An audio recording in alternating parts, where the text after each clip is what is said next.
Greetings, the damned. Welcome to Pod Damn America, the goth socialist podcast for vampires that want healthcare. Trigger warning. I'm going to use an offensive word in the first interview. Just heads up. I don't know where you people come from. Some of you might be very wholesome people who such warnings would be a perfectly polite, reasonable thing to do, or to give you. Some of you are fucking freaks from Reddit who laugh at the very idea. Well, it's a big tent here, guys, so you get along with each other. You fucking people that read about me in some wholesome news source. You're gonna have to get along and hang out with the weird 4chan furry gore people that came from Cumtown and hate me. But listen to the show anyway, and I don't give a fuck, man. I got your money. Hello, welcome to the show. It is a very hot, turgid Bushwick summer morning today, Wednesday, September 5th. 2018. It's sun's coming up. Birds are chirping. The rats are exhausted. I'm exhausted. Still, it's morning. I'm already exhausted. The barbers guys out there, the Bushwick barbers, are all doing that one fucking haircut they love to do, where it's just close cropped and brushed to the side. And combed with like some sort of gel. Big beard. Fucking boots. Look like you build furniture and shit, but you don't. You got no fucking idea how to make anything. There's these guys running around Bushwick that just there's these like local like neighborhood guys not like gentrifiers, like the people that live in this neighborhood that just get four-wheelers and just put on these World War I Kaiser helmets and scare the shit out of everyone, drive up Bushwick Avenue. They're out there having fun. It's a good day. I'm excited about the episode we have this week because I have a lot to say about it. A lot of times this podcast is like me bringing on a guest and going, oh, fuck, explain something that you think about all the time and that you have a lot of experience on, right? But I've wanted to do like a sort of comedy episode, and I think we're going to keep doing them, but I wanted to do one specifically about this this stand-up comedy special that came out a couple months ago and sort of destroyed comedy for a couple of weeks. Started big fights, shook the fabric of the comedy scene itself. I found it kind of fascinating. I got involved in some bullshit over it myself. And I wanted to talk about it because, it's really interesting, the implications that are going on here. Like, why all this, why, like, what is going on with culture right now?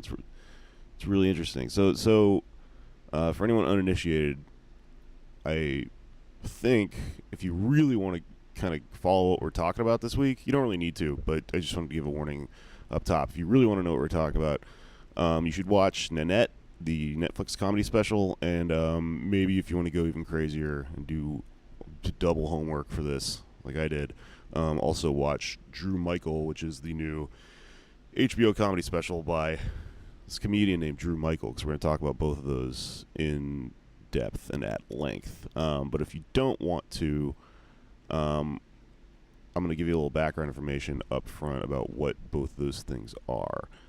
So, Nanette is basically this comedy special that came out seemingly out of nowhere, at least to us in the States. It probably because, it was a special by this woman, Hannah Gadsby, from Tasmania, from Australia. And it was received by all this press, all this, positive, glowing,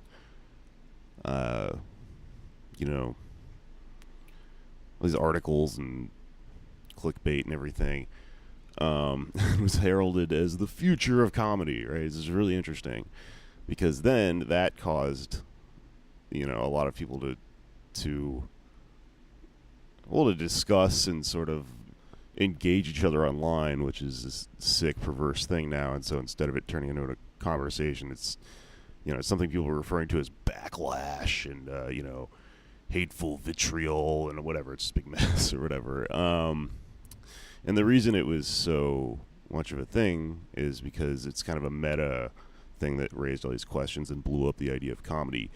It's basically this stand-up comedy special. It starts off with this, it's this, this comedian who's a queer woman who does about 20 minutes of straight stand-up, pretty unremarkable, normal material about her life. And then like 20 minutes into it, she turns and sort of stops and goes, she reveals this, this big thing, which is that there was a story she told in the stand-up that she didn't tell you the end to, because the end was that she was actually assaulted by this character in the story. She sort of poses this, this argument that, if I had told you that, you wouldn't have laughed, and therefore, comedy is or isn't a thing that can accomplish all these goals or whatever. She gets really heady about it. She talks about art history, and then it becomes sort of more of a one-person show after that. It's kind of a undefinable, like, multiple media thing. And so, at one point it turns into, like, this thing where she's very angry and is, you ask yourself, am I watching a comedy special anymore? Because this person's yelling about anger, and it's really interesting. So we're gonna get into this. There's all these different opinions people have about it. Just a little background on like why I even sort of gotten obsessed with this to begin with, or I became obsessed with it, is that I was just watching the trailer of it because I just heard about it, and I spent a lot of time working at my fucking job and putting this show out, and I don't get to watch every comedy special. I don't have the fucking time. I haven't seen Westworld, you guys. I have no idea what you people are talking about. But I saw the trailer, and I was sort of sitting idly at my job, thinking Twitter's free. That's why I'm on it all day. And I was talking about some thoughts I had having watched it, and some predictions, about it, and some implications that seemed to bother me. There were some things about it that seemed a little insulting, I think, to comedians, if I was reading it correctly. And so I started this Twitter thread that was like, hey, I haven't seen this, but it seems like this. And then some very established comedians got, pretty mad at me. They didn't get mad at anyone else who was saying the exact same thing as me. I'm a lightning rod of hate. So, that's fine. I don't really give a shit if Ian Carmel likes me. Know the guy, really. But, I don't know. It just caused it to become this thing that I thought about a lot and was having conversations with people about. And then eventually, this writer came out with a piece that sort of shared my point of view, I think, and mentioned me in it. And so I was like, well, it's time to do this. I have to, I should see what all the hubbub's about. And I watched it. And then I read this piece, and, it's just sort of been causing more and more thoughts to bubble up. I honestly just recorded like 2 hours of podcast about this, and there's still shit to think about. So after I watched it and after I talked to this writer, I still just couldn't. I didn't feel finished, and so I had basically a good friend of mine who's, I think, a kind of a comedy genius and a social intellectual, a person who understands societies. I mean, she's an anthropologist who, hangs out with comedians. That should be everything you need to know there. come on and talk to me and Anders about it, and kind of share her point of view, and also just have fun and yell at each other and make jokes about it or whatever. But in thinking about all this, this other thing happened, which is that I was like, man, are we going to do a Nanette special, months after it came out? It seems kind of weird. I was going to do it anyway. But then, lo and behold, something else came out. This comedy special by this guy, Drew Michael, who's a comedian who's extremely controversial, who, like, I actually know. And, comedians in New York know. And he's kind of, and a lot of people don't like him. He's kind of, what's the word? He's like a certain type of figure. And he came out with a special, was directed by Gerard Carmichael, where he does this, his style of comedy, which is extremely sort of navel-gazing and, moping and whining about his, masculine issues as a dude and his relationships and stuff, and also making fun of himself for, kind of self-aware about that. But the thing is, they directed this comedy special into this extremely avant-garde fashion where there's no audience, and there's like kind of a narrative involving this actress that's in it, and it's fucking insane. So, somebody raised the question to me of like, oh, you guys hate Hannah Gadsby so much. Well, what do you think of this Drew Michael special? And I thought it was a really good question. Also, raised the most important question of all: how about a show called Manette for the fellas? Which is basically what Drew Michael's special was. Not really. They're really similar though, in that they're both meta and they're both like about comedy, and they're not straight stand up, and they both caused a lot of weird arguments and assumptions to be made, and people to call each other sexist and all sort of stuff. So yeah, you should check them both out. But I'm kind of like happy to report back that I watched them both with all sorts of expectations, and I just sort of came away really liking parts of them and really not liking parts of them, which I think if you're someone who works in a creative field, you're an artist or whatever, like that you kind of should come away with most things, or come away from most things like that. Like if I was a film director, I think it would probably make sense if I watched, every big major thing coming out right now, and instead of just going like, it's great and you're horrible if you don't like it, or it was terrible and you're an idiot if you do, like, you should probably just have a big complex mixed bag of takes and things to deconstruct about it and stuff. I think that makes sense. And that's sort of where I landed, and who gives a shit. Anyway, I guess I just wanted to get that out of the way before we went in. So if you don't want to take the time to check them out because you have a job, and who the fuck has time to watch all these comedy specials, those are basically the summary of those two things. Nanette kind of has this thesis to it. I mean, it kind of ends with her making a lot of arguments about comedy, and also like announcing that she's quitting comedy because it kind of has,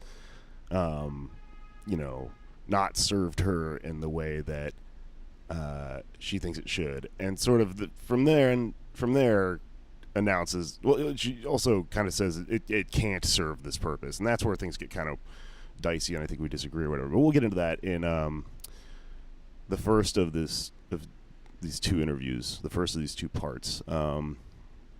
First, I'm going to talk to Peter Moskowitz, the writer who wrote this piece called "The Nanette Problem" in the Outline. Really smart person. I quite enjoyed. You should follow them and read all their stuff. So yeah, without further ado, enjoy a whole fucking big mess of podcast about Nanette. Blech.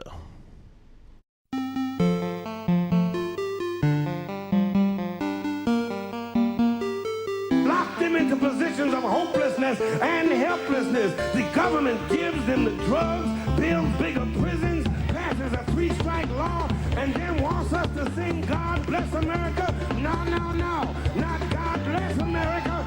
God damn America. That's in the Bible for killing innocent people. God damn America for treating us citizens as less than human. God damn America as long as she tries to act like she is God and she is supreme. All right. Hi. Joining me today is Peter Moskowitz, author of a piece that came out in the Outline called The Nanette Problem. This piece was relayed to me by multiple different people, I think for multiple different reasons, and I find it very interesting because of that. Right off the bat, though, I do want to say thanks for the blurb in the piece. A couple people sent it to me because they were reading it, and then they said, "Oh my God, this person mentioned me." So that's that's how you got me hooked, I guess, from the get go. Always smart to appeal to someone's ego, but we should get right into it. I guess Peter Moskowitz. Tell me about your experience with Nanette and why you wrote this piece. Sure. So, yeah, I don't even know how I first heard about Nanette. I think probably just seeing, on my Twitter feed or Facebook or whatever, like tons of people posting all these kind of insanely positive reviews about it. And, these reviews weren't just like, oh, this is a good piece of comedy or like a great one-woman show. It was like, this is the most revolutionary piece of artwork since, 20 years or something. Whenever I see things like that, I am immediately suspicious because, I don't think that the mainstream media is really good at gauging what is revolutionary. So I was already skeptical. Then I watched it and kind of skimmed through it, and my skepticism was confirmed. And then, as I say in the piece, I was like talking with my parents. I was at this big family reunion, and I literally in the back of my head was like, I hope my straight cis family doesn't ask me about Nanette because they're all gonna love it. Oh God, I hate it. And that literally within 5 minutes of arriving at this family reunion, people started talking about Nanette, and they were like, "Oh, don't you love it, Peter? Because I'm queer or whatever." Right. And I just had to. And then it kind of clicked for me that the reason that I felt so uncomfortable with it was, at the core of it, there are all these political reasons, but the core is really it's not meant for people like me. It doesn't feel like it's meant to further any queer politics or to actually engage people in a challenging way. It's meant to soothe the minds of straight cis people who want to feel, as I say, comfortably woke and not actually challenge themselves. And that's what pissed me off about it the most. Yeah, I really liked the comparison you made in your piece about it being like a Macklemore album or something, because it does deal with these sort of in-group, out-group problems where, you will find yourself, if you're actually in a group, being, condescended to by out-group people going, "You like this, right? Oh yeah, we assume that you like this," and it's the very reason, that they know about it is probably the reason that someone in the group wouldn't actually like it. It's not something that's for people that are more specifically brushed up on a topic or something like that. Right. It's, Macklemore is famously going to be liked by people that aren't hip-hop heads. It's accessible. Right. It's pop. Right. And it also doesn't mean that it's bad hip-hop either. It's just that it creates that problem. Right. Go ahead.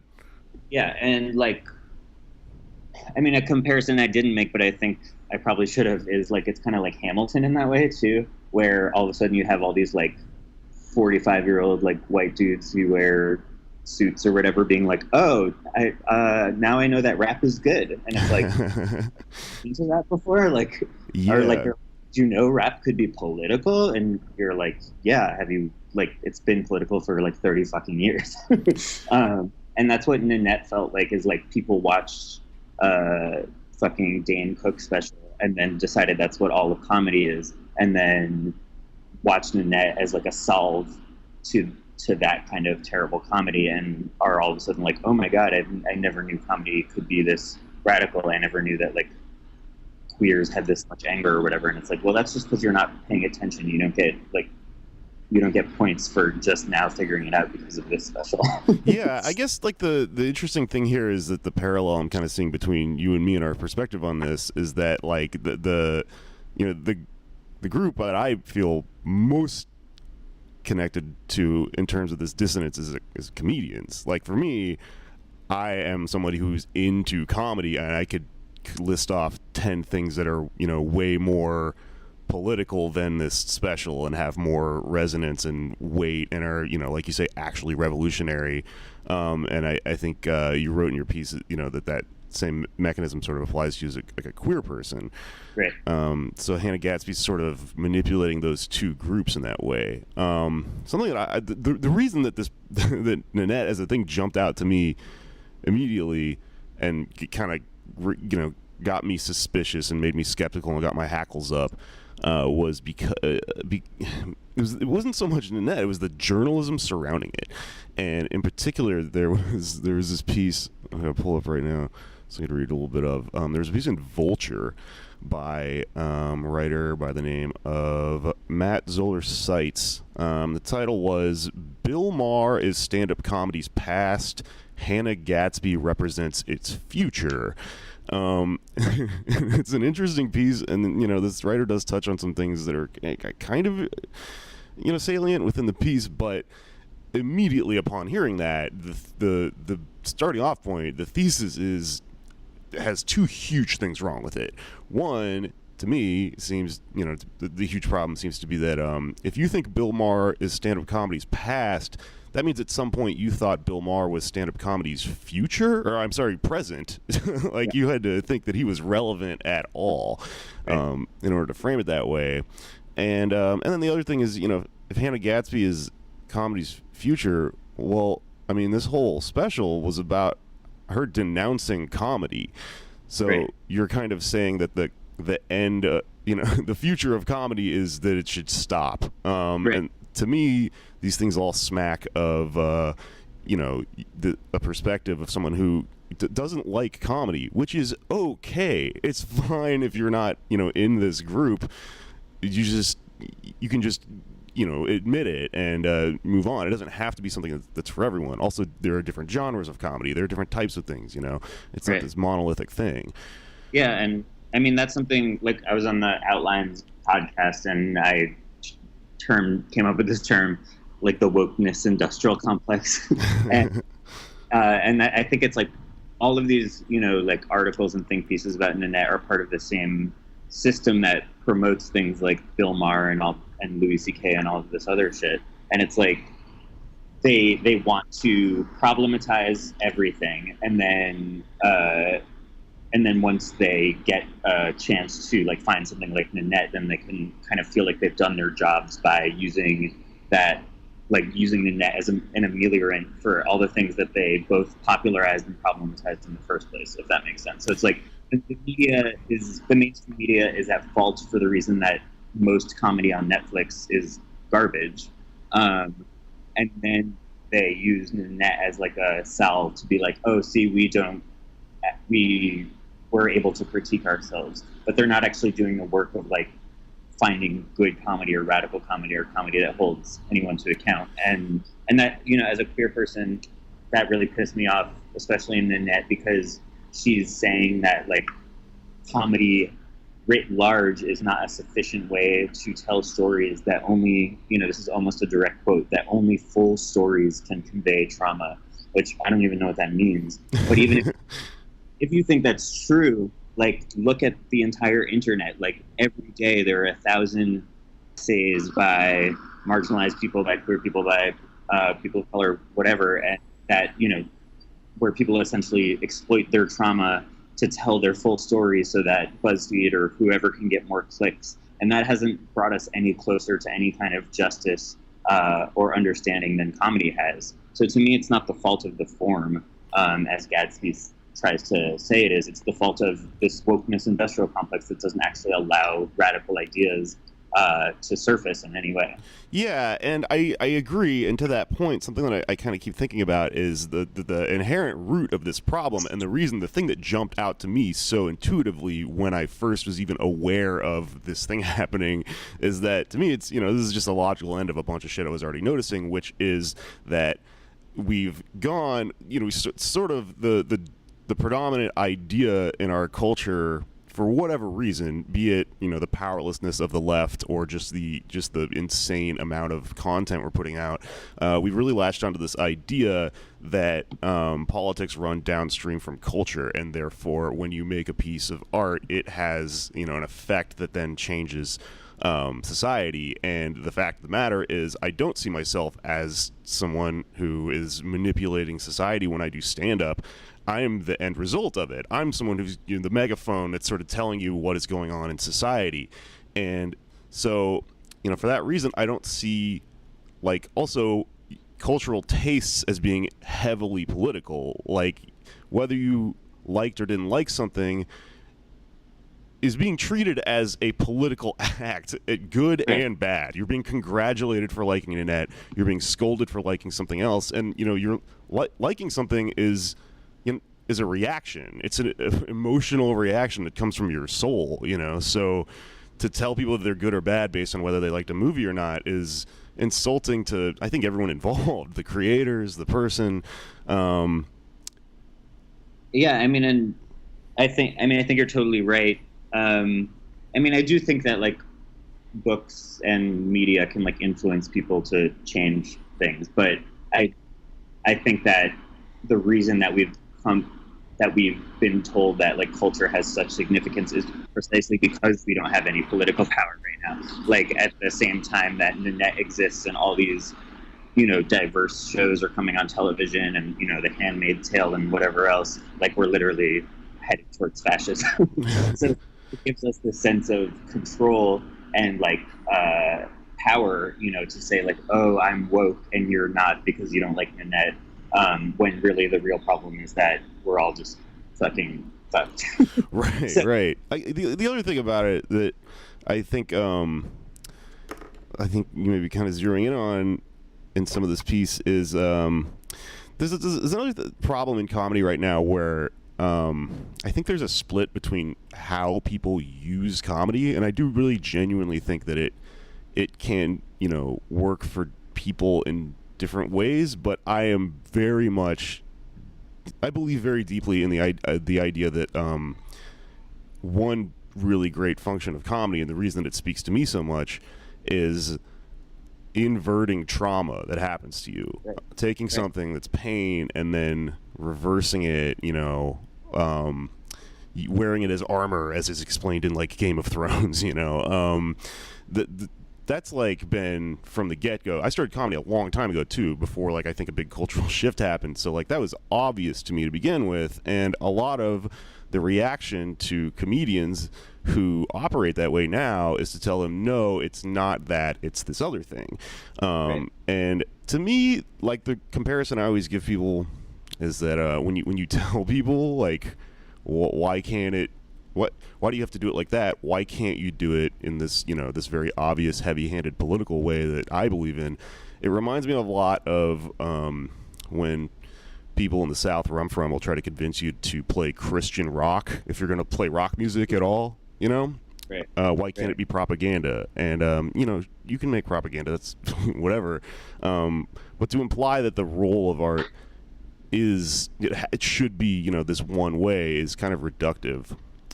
Yeah, and it places the blame on the traumatized. That was another reason that Nanette kind of aggravated me, was she was talking as if she was elucidating to privileged straight cis people how hard it is to be queer, but then what it seemed like she was saying is queer people need to learn a better way to express their trauma. And as someone, I talk about this in the piece, but my grandparents are Holocaust survivors. I come from a Jewish family, so like, and comedy has been like super important within the context of my Jewish upbringing. And like even the least woke comedy, like I mentioned, Sarah Silverman, having a bit where like she comes out on stage and says like, Jewish girls can be sexy. You just put on a little negligee and yoidle doidle doidle, and like that has stayed with me for like the 10 years since I've watched it, because it resonates so deeply with my own trauma about feeling like I can't be as sexy as I want or whatever. I can't, that I look weird compared to other people or whatever. And to be told implicitly, like through Nanette and through all the think pieces about it, that that's a wrong way to experience trauma feels so counterproductive to me. Like, who are you to tell me, Mr. Atlantic writer or Vulture writer or whatever, that like there's a better way to do it. Yeah, and even Hannah Gadsby herself, who actually I kind of came to like in watching this, more than I thought I would. But her thesis is, basically boiled down. What she's explaining is comedy was sold to me as this thing that is empowering and cathartic, which I do think it can be, because it is for me. But she's saying it didn't work for me. Right. Therefore, it's bad for everyone, and I think that's like the huge problem. Right. And yeah, and like if the special was less popular than it was, I think I would have less of a problem with it, because as you say, like she's talking about her own personal experience, and there are points where I really like feel for her and like think she's doing something semi-important and like kind of revealing her traumas and why comedy doesn't work to help heal her. But to dismiss all of comedy because of that seems unfair to me. But I think even more importantly to me is like, there's a reason that all these mainstream media outlets latched onto this piece. It's because it doesn't challenge them in any way. It's because she dismisses this entire art form, and it's one that they didn't like in the first place, or that they don't understand. And as I say in the piece, it's like there's radical comedy going on. You can go to the basements of Brooklyn or whatever and like find radical comedy. It's just not going to be written up in the Atlantic. I was at a queer bar last night, and I watched a clown do a noise set. And it was so good. It was so fucking funny, because it was, this person dressed in all this clown garb, kind of making fun of the concept of a noise set and how like abstract they are to begin with like the person assembling all the sounds and stuff. And that's never gonna be like the future of comedy or whatever. I would love to live in that world though, but unfortunately it's not. Again, it's the reaction to it is sort of the main, the most disturbing thing. And there's a part in your piece where you compared it to sort of what happened with this Ta-Nehisi Coates piece, in that it's sort of the Ta-Nehisi Coates piece, similarly to Nanette, does this thing where it describes racism as something that is sort of abstract and inherent in society, and sort of garners all this praise and reaction from the very people who are complicit in racism, because it feels really good for them to read, because it gets them off the hook for all the ways in which they are still very practically complicit and exactly. Could do better. Right. Like if Between the World and Me was called Fuck You White People, like it would have sold 2 million copies or whatever. Like people like to read it and think, oh wow, yes, I am racist. Like, good for me for recognizing that. Like, anyway, back to my job where like I exploit the earth for money or whatever. Like, there's no actual challenge in there to kind of put your money where your mouth is.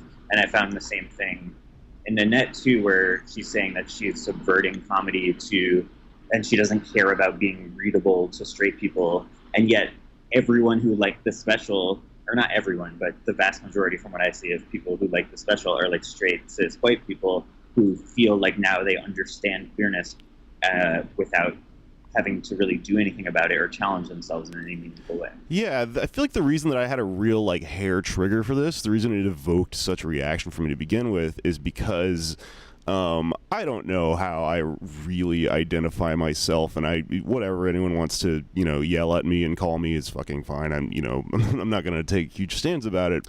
This is a weird story. All these people got mad at me when I talked about Nanette to begin with. Yeah. From like the mainstream, the people that are, pro Nanette, and then I was just rereading a bunch of old tweet threads and stuff, and things I had read about Nanette to brush up for this podcast, and I found the Cumtown Reddit, where it is just wow.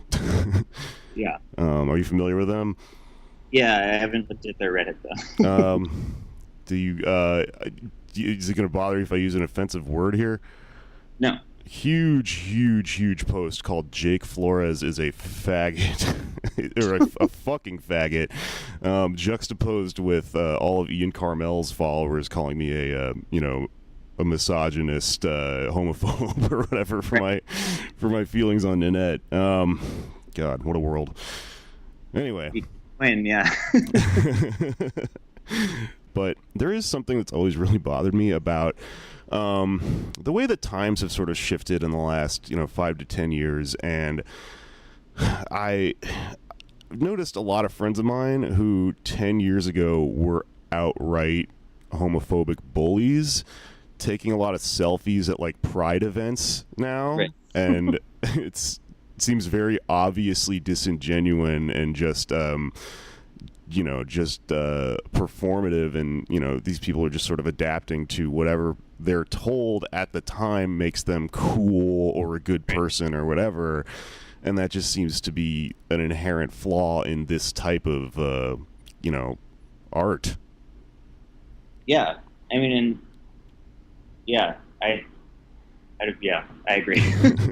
It pisses me off to see that kind of stuff happen. And right, I know this is like kind of an alt-right term, but like virtue signaling or whatever, that's what it feels like to me. And it's, like, are the people who now understand queer pain because of Nanette going to like donate to my trans friends like top surgery fundraisers, or are they going to help in any meaningful way to do anything? Like, no, they're just going to feel like a better person for having watched Nanette. Right, because for them, the act of having watched Nanette was that. It was, I'm making the world a better place by liking this thing. And then, I guess the idea, I think, on some level is that it gets in your blood, and now you just everything you do from now on is influenced by what you learned from Nanette or whatever. And like, there are maybe very soft ways in which culture does that.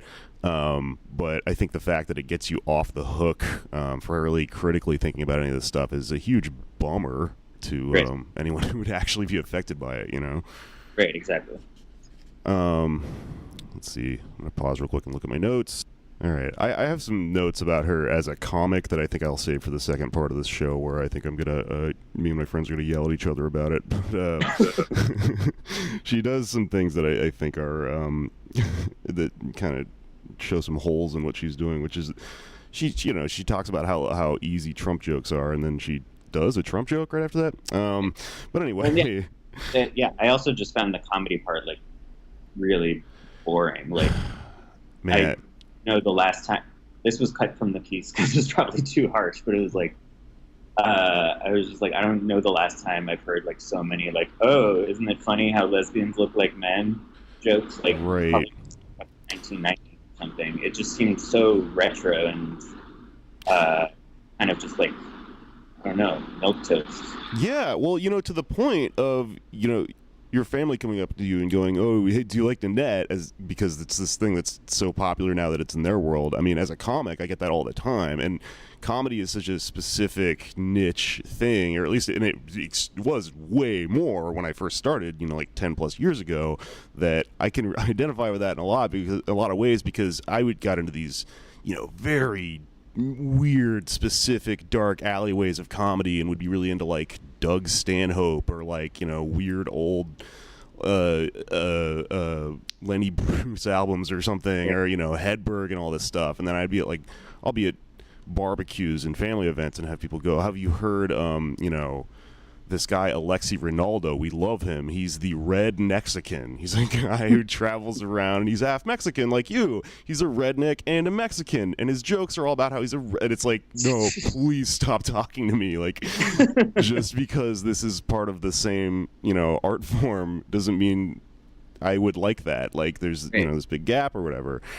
So I rewatched it again today, and took some notes and read your piece again, and I think it all culminates in this part at the end, where if you haven't seen Nanette, I mean, you should watch it before you listen to this, or do whatever you want with your life. But I'll say this: I watched it for the second time today, and it felt a lot like watching Fight Club for the second time, where you are like aware the big twist is coming, and you want to like lean to your friend and go, "Oh, it's gonna get good," right? But there's this big twist at the end where she refers to a joke that she told early on in the set, in the stand-up part, where she didn't tell you the end of it, and the end of it is this guy attacks her and all this stuff, and then the set is harping on this and deconstructing what comedy is. And by the way, that part really bothered me. I as a comic, I find it very lame to over-explain comedy to people, or to even assume that you're like a master of it while you're talking about it. The best comics, I find, don't really consider themselves to be the teacher in that situation. Just another problem I had with it is that it sort of buys into this new idea that comics are philosophers and teachers or whatever. But it culminates in this concept that she explains where. Yeah, so she concludes that like anger, whether it's in comedy or in writing stories or whatever, that's not constructive, that she has a right to her anger, but that it's a destructive force, that she shouldn't leave people with more anger because it just, like hurts the world. And that to me was kind of when I was like, are you serious? And like wanted to shut that computer down, like, because like what is she saying? Like that we don't deserve to be angry, that our anger isn't productive. Like anger is what gets people out to protest, and like anger is what, like, not to bring up a cliche, but like the Stonewall riots were angry, right? Like it's not through respectful dialogue explaining your trauma to cis people that you change things. It's through anger. And so to me that was like the biggest clue, the kind of like revealing like wizard behind the curtain, that's not a saying, I don't know. Yeah, I know. The trick, like, of why all these people glommed onto it and like wrote about it, frothing at the mouth about how good it was, is because it just lets them off the hook. Like it just is like, well, there's nothing to, anger is not productive. So if you see like a angry queer, they just haven't done enough work on themselves like I have to process my trauma in the correct way. Right. The unspoken implication is that it's a huge criticism of anyone else who would choose a different path than Hannah Gadsby, and a very tried and true one, and a very legitimate, perfectly respectable, admirable one, which is anger. And I think you just mentioned Stonewall as a cliche, but to a podcast that might reach a lot of different ears, that isn't a cliche. People do not understand that difference, and it's a very popular thing now to go to Pride events and like you see a cop wearing like a rainbow uniform or something, right, exactly. And it's sort of subscribed to this idea that's being put in a way through this Nanette special that anger isn't the way is us all coming together or whatever. That you can only think that if you think that we're still not in a fight against each other on some levels. Exactly. Yeah, like, I mean, and it's totally related to all these, like, the general trajectory of, like, LGBT rights and stuff, where it's gone from a kind of inherently revolutionary idea of, like, overthrowing patriarchy or whatever, and being linked to anti-capitalism and everything, to being this, like, well, can't we all just sit at the same table, even though the table is, like, U.S. empire destroying everything. And I think it just really falls in line with that kind of stuff. Like it allows people to feel like they're working towards equality, but it's a form of equality that's completely neutered and that doesn't actually threaten any power structures. Yeah, that's why the slogan you see so often is like "Love wins," you know. Right. And it's like, well, how the hell does that work? Yeah, this is like the love wins of comedy specials. Yeah, totally. Great. Wow. Cool. Great. So I think that's about it. That's not all I wanted to ask you. I just wanted to kind of blow up your piece a little bit because I enjoyed it and kind of explore some of the things that it made me think about. Is there anything you'd like to plug? Anywhere people can find you, read more of your work, anything like that? You can find me on Twitter at PTRMSK, and I'm actually writing a book about like free speech and civility and all the kind of empty language you use to describe these power structures, so that in a way that's related to Nanette. So if you remember in like a year and a half to be on the lookout for that. Cool. All right. Well, hit me up then. I'll give it a little boost then. I'll either have way more Twitter followers or have been completely destroyed and taken down by both mainstream comedy and the far radical people that both seem to hate me. Anyways, Peter, thank you so much. I look forward to reading more of your work. Yeah, thanks. Cool. See you around. All right, bye. Bye. All right, so that was my interview with Peter Moskowitz, who wrote the piece in the outline, the Nanette Problem, and I enjoyed that. And I thought there was a lot of good stuff in there regarding like the heavy, weighty, theoretical, political implications of this fucking comedy special I can't stop thinking about. But the main course for the damned, the damned who listen to this show, Pod Damn America, a goth socialist podcast for people who've been driven insane by Twitter and think pieces. The damned, as they prefer to be called, my goth children. The main event today is I'll be talking to my two comedy comrades about the more like comedic aspects of Nanette. I have with me Anders Lee. Anders Lee here. And special guest Luisa Diez. Hi, everybody. Hey, thanks for joining us. Thanks for having me. So I fucking watched Nanette again today, which was real fun because it's a mystery. There's a twist. So when you watch it the second time, it's like watching picking up the clues. Yeah, you're like, oh. She was dead the whole time. That was the smoking gun right there, Don't go in there, Nanette. but I watched that, and I also watched, which we'll get into a little bit later, I think, but I watched Drew Michaels' comedy special on HBO. That just came out because I noticed someone, I keep track of all of these things for some reason, all these fights that happen on the internet. And I noticed someone going like, oh, you have guys that hated Nanette. Oh, but no one's talking about this insane Drew Michaels special. And I was like, that's actually a good point. Yes, it's a double good standard. Point. It's a really good point. Can you imagine if like a queer comic had done what he did?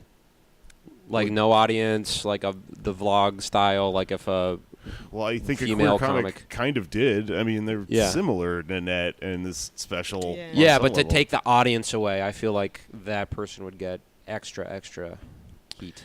I don't know. I think they would have gotten like a lot of praise in a way. That too. It would have been, and it would have been on the radar. And I feel like this. But do you think they would have been having the argument of is it comedy or not? Maybe I think it would have been more like nobody would have called it the future of comedy. That's the thing. Both of these specials got called the future of comedy by separate people who both suck, I think. Yeah. So they represent an interesting dichotomy. Yeah. And when somebody first brought this up to me, I thought like, oh shit, that's a really good question, and it put me in a weird position because I would kind of pose that the reason I wasn't actively talking that much about Drew Michaels special is because Hannah Gadsby's an abstract person to me. I don't know who she is. She's from another part of the world. It's this thing that was in the news and stuff. And Drew Michaels is somebody who I've interacted with, and he follows me online and all this stuff, and we've talked, and so it's different when I'll go out on a limb and say I like Drew Michael very much. And I know that he's somebody close personal friend of mine. We've gone fishing on several occasions. Because you know that thing like with Owens or whatever from Cosby Show right now that everybody's being like, why would you call him out for working on Trader Joe's? But I swear to God, I would have never heard of it if it wasn't because of comics being like, it's so shitty that you're attacking this person for having a job. And so I don't want to do the same thing by spreading bad rumors about Drew Michael, but I will say some people are like, he's not a likable person. And I don't find that to be true. I think he's a really nice guy. I think that part of the special of the deafness is a bit that he has been working on for a long time before, as somebody who saw him live all the time. Yeah, for sure.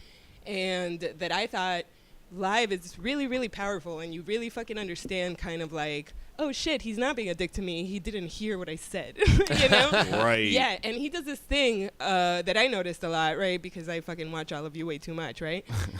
But Drew, when he's like in a crowd of people, somebody will say something next to him, and if he's on the side where he can't hear you, he'll look directly at you and then say, what did you just say? Like that, which looks confrontational. Totally. And then the person will repeat what they said, and he just goes, oh, okay, and then he walks away from them. So then they just think, what the fuck is wrong with this dick? Right. You know what I mean? But he literally was like, oh, no, I couldn't hear you. Can you repeat that?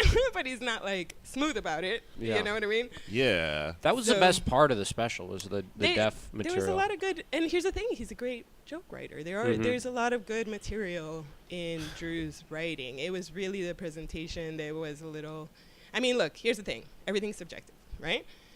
What I would say makes them similar, Nanette and Drew Michael, is... Drew Michael is the name of Drew Michael. Of Drew Michael, yeah, exactly. So when I compare the fake version, yeah, you get it. What I think is the same about it, both of them, and what kind of irks us when we watch it, is that they're both comedy specials about comedy. And that previously has been kind of like a taboo thing. Like, if you think about when a comic turns on the room, or when a comic comments about like, oh, you don't think that's funny, this other room thinks that's funny, or they talk about a booker, or they make a joke that only the back of the room understands. Mm-hmm. Everybody in comedy understands that's not good comedy, right? Like, even if we're enjoying it in the moment, the little inside jokes and the whatever, it's not good comedy because you're alienating your audience, right? So then here come these two that are literally just fucking, because Drew's wasn't about comedy and content, but it was in presentation. Because all you could do was think about, why is the audience not there? And like, think about the relationship between the performer and the audience. And is it not still stand up if there's no audience? And like, you know what I mean? So you were just thinking about comedy instead of thinking about the shit that Drew was talking about. Right. You get me? Yeah. I have structure, like the medium was the message, kind of sort of thing. Yeah, which is kind of, it's like reading House of Leaves or something. Yeah. I have a theory that they are actually connected, because if people have watched Nanette several times, you'll know Nanette is the name of a character that's kind of unseen in Nanette. Right. And I think that she's the chick Drew Michael's talking to. Oh my God! Oh my God! They're both inside the snow globe. Yeah. Well, they are both using this woman as this like maybe imaginary woman as this crux to support everything that they want to say about themselves. You know what I mean? Which goes to my earlier observation. I'm telling you, 2018 is the year that the stool in stand-up comedy is the personified woman as prop. Yeah, we just complete the fucking circle on that. I both liked and disliked both of these things in a lot of ways. Right. And I talked about this a little bit with Peter Moskowitz, so I'm just kind of get my point out as a basis for some other shit I'm going to talk about. But I really think that for some reason we've sort of ramped up and changed the degree to which we consider like whether you liked or didn't like a piece of culture to be like political. Right. And I really, when I watch stuff, I long for the days of us all going and seeing a film and then going to a coffee shop and smoking cigarettes and picking it apart and arguing about it, and that just being the point of it, and that's something that makes you grow. Because like somebody, I think it was one of the guys in Struggle Session, very aptly called Nanette the last Jedi of comedy, which is it caused this schism and this huge argument, and all these people go, there's a fucking sexist backlash, and if you didn't like this, you're sexist, and if you do like it, you're you Can I tell you? It's so wrong. This is what's so funny to me is check this out. Okay, hear this angle out. something that I've seen for years is whenever somebody has a reaction to a joke, right, or a special or whatever, and they like write an article or they write a blog post. Let's say, for example, the Sam Morrill shit when he did the rape joke and then somebody got super mad and wrote a thing. And literally all these comics came out of nowhere to just be like, how dare you attack another comedian? We have the right to say whatever we want, free speech. And then this very key point, what do you know about comedy? Who are you to talk about how comedy should be done and what is and what isn't funny? So then here comes this woman who, regardless of what we Americans may think, is an established comedian around the world or in other places, and therefore has some time under her belt and did some shit.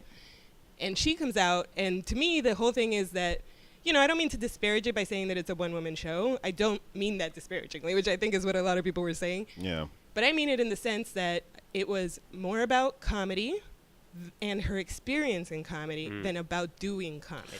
Well, I that jumped out really hard at me because, like, me personally, a lot of the shit that bothered me about it to begin with, while she was just doing the stand-up, as I was watching it as being presented as the fucking future of comedy, was this isn't really that, like, good of stand-up to my taste. But I think part of that has to do with, and this might just be a bias I have, is that I'm an American, and stand-up comedy is fucking from America. And so when it goes to these other places, it transformed a little bit more into like an autobiographical one-person show thing. Even when they say they're doing stand-up in Europe, they're doing like these one-person shows. They're more storytellers and this kind of stuff. And the thing is, like, I'm like you. I tend to think, you know, subjectively, I prefer set-up punchline. I prefer no wasted words. I prefer a tightness of arc of narrative. You know, like I was a sculptor, right?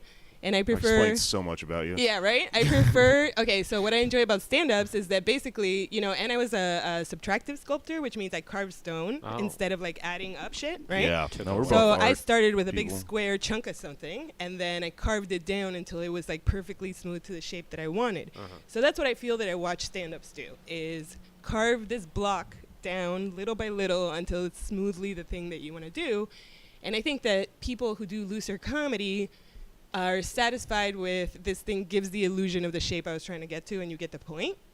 And I prefer the people who are like, it is not done until it is done.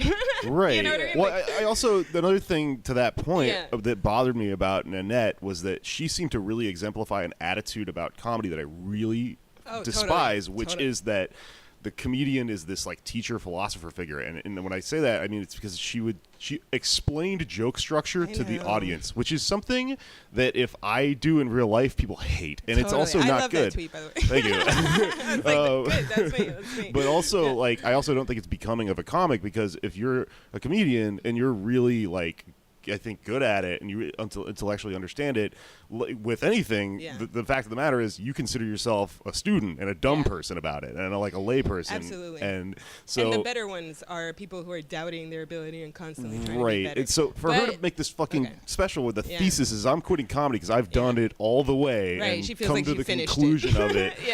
Like, that's really insulting to me as a comic. Totally. The thesis bothered me. The structure I kind of liked. I thought it was kind of cool. Well, see, but I don't think that was the thesis. I think that was part of her supporting elements for why she can come to her thesis, because this is what I was going to tell you. I mean, even before I go into the thing that really is annoying about it, you touched on the whole framing of the future of comedy, and this is what it's going to be.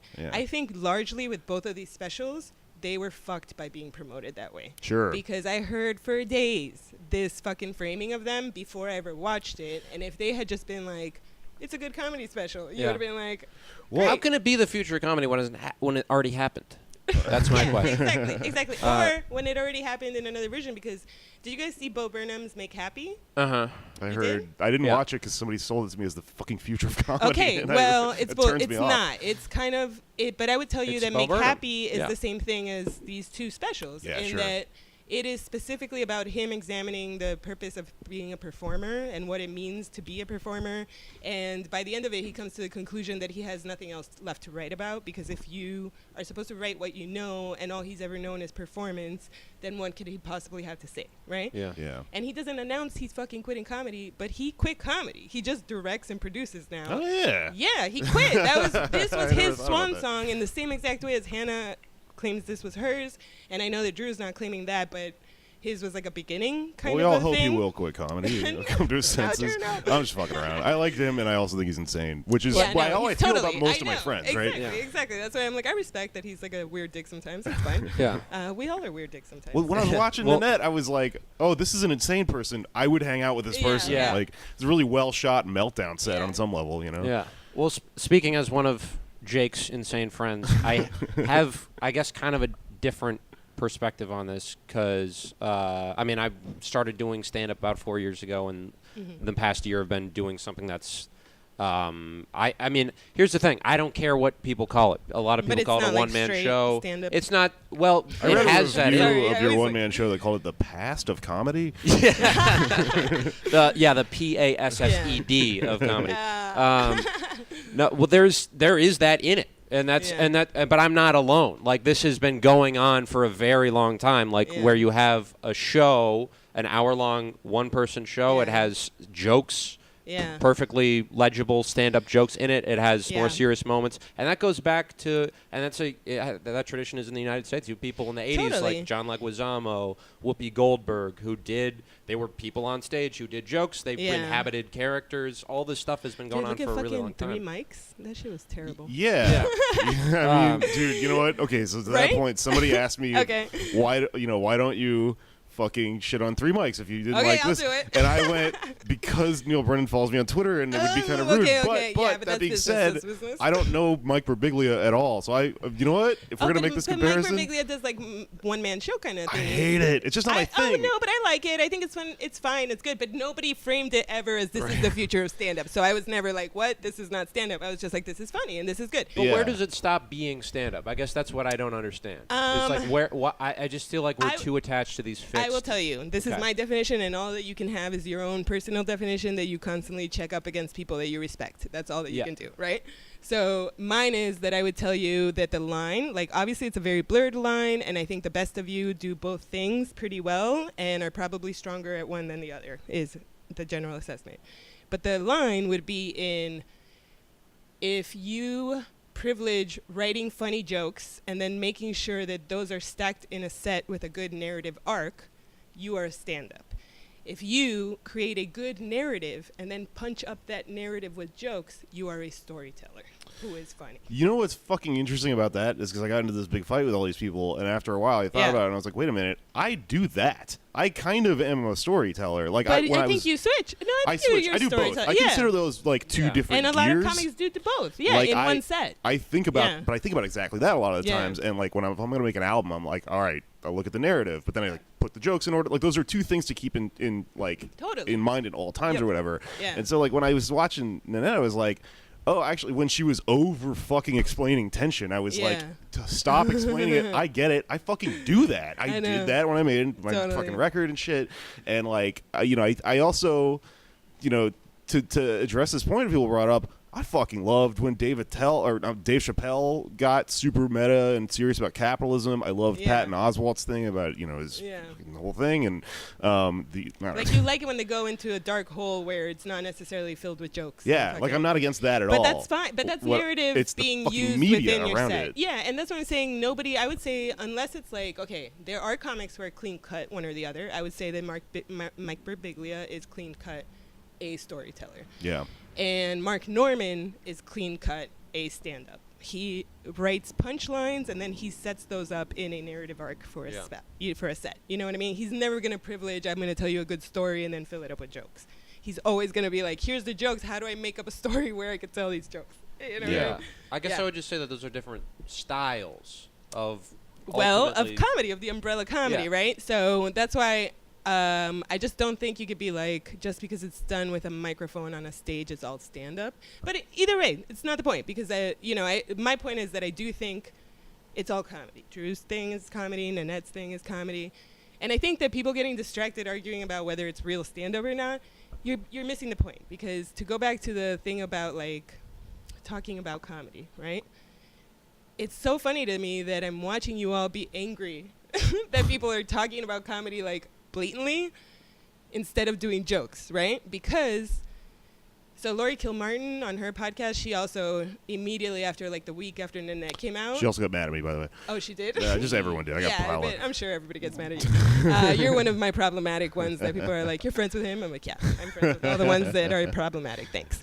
But Lori, she commented that on the road somewhere after the week after Nanette came out, she did a joke, and it included a callback, and some asshole in the audience yelled out, "Oh, callback!" And she was like, "That's fucking Hannah Gadsby's fault." And she's like so mad. And she's like, instead of enjoying the comedy and fucking laughing at the jokes, they're like dissecting it in this way where now they're trying to write a paper about comedy.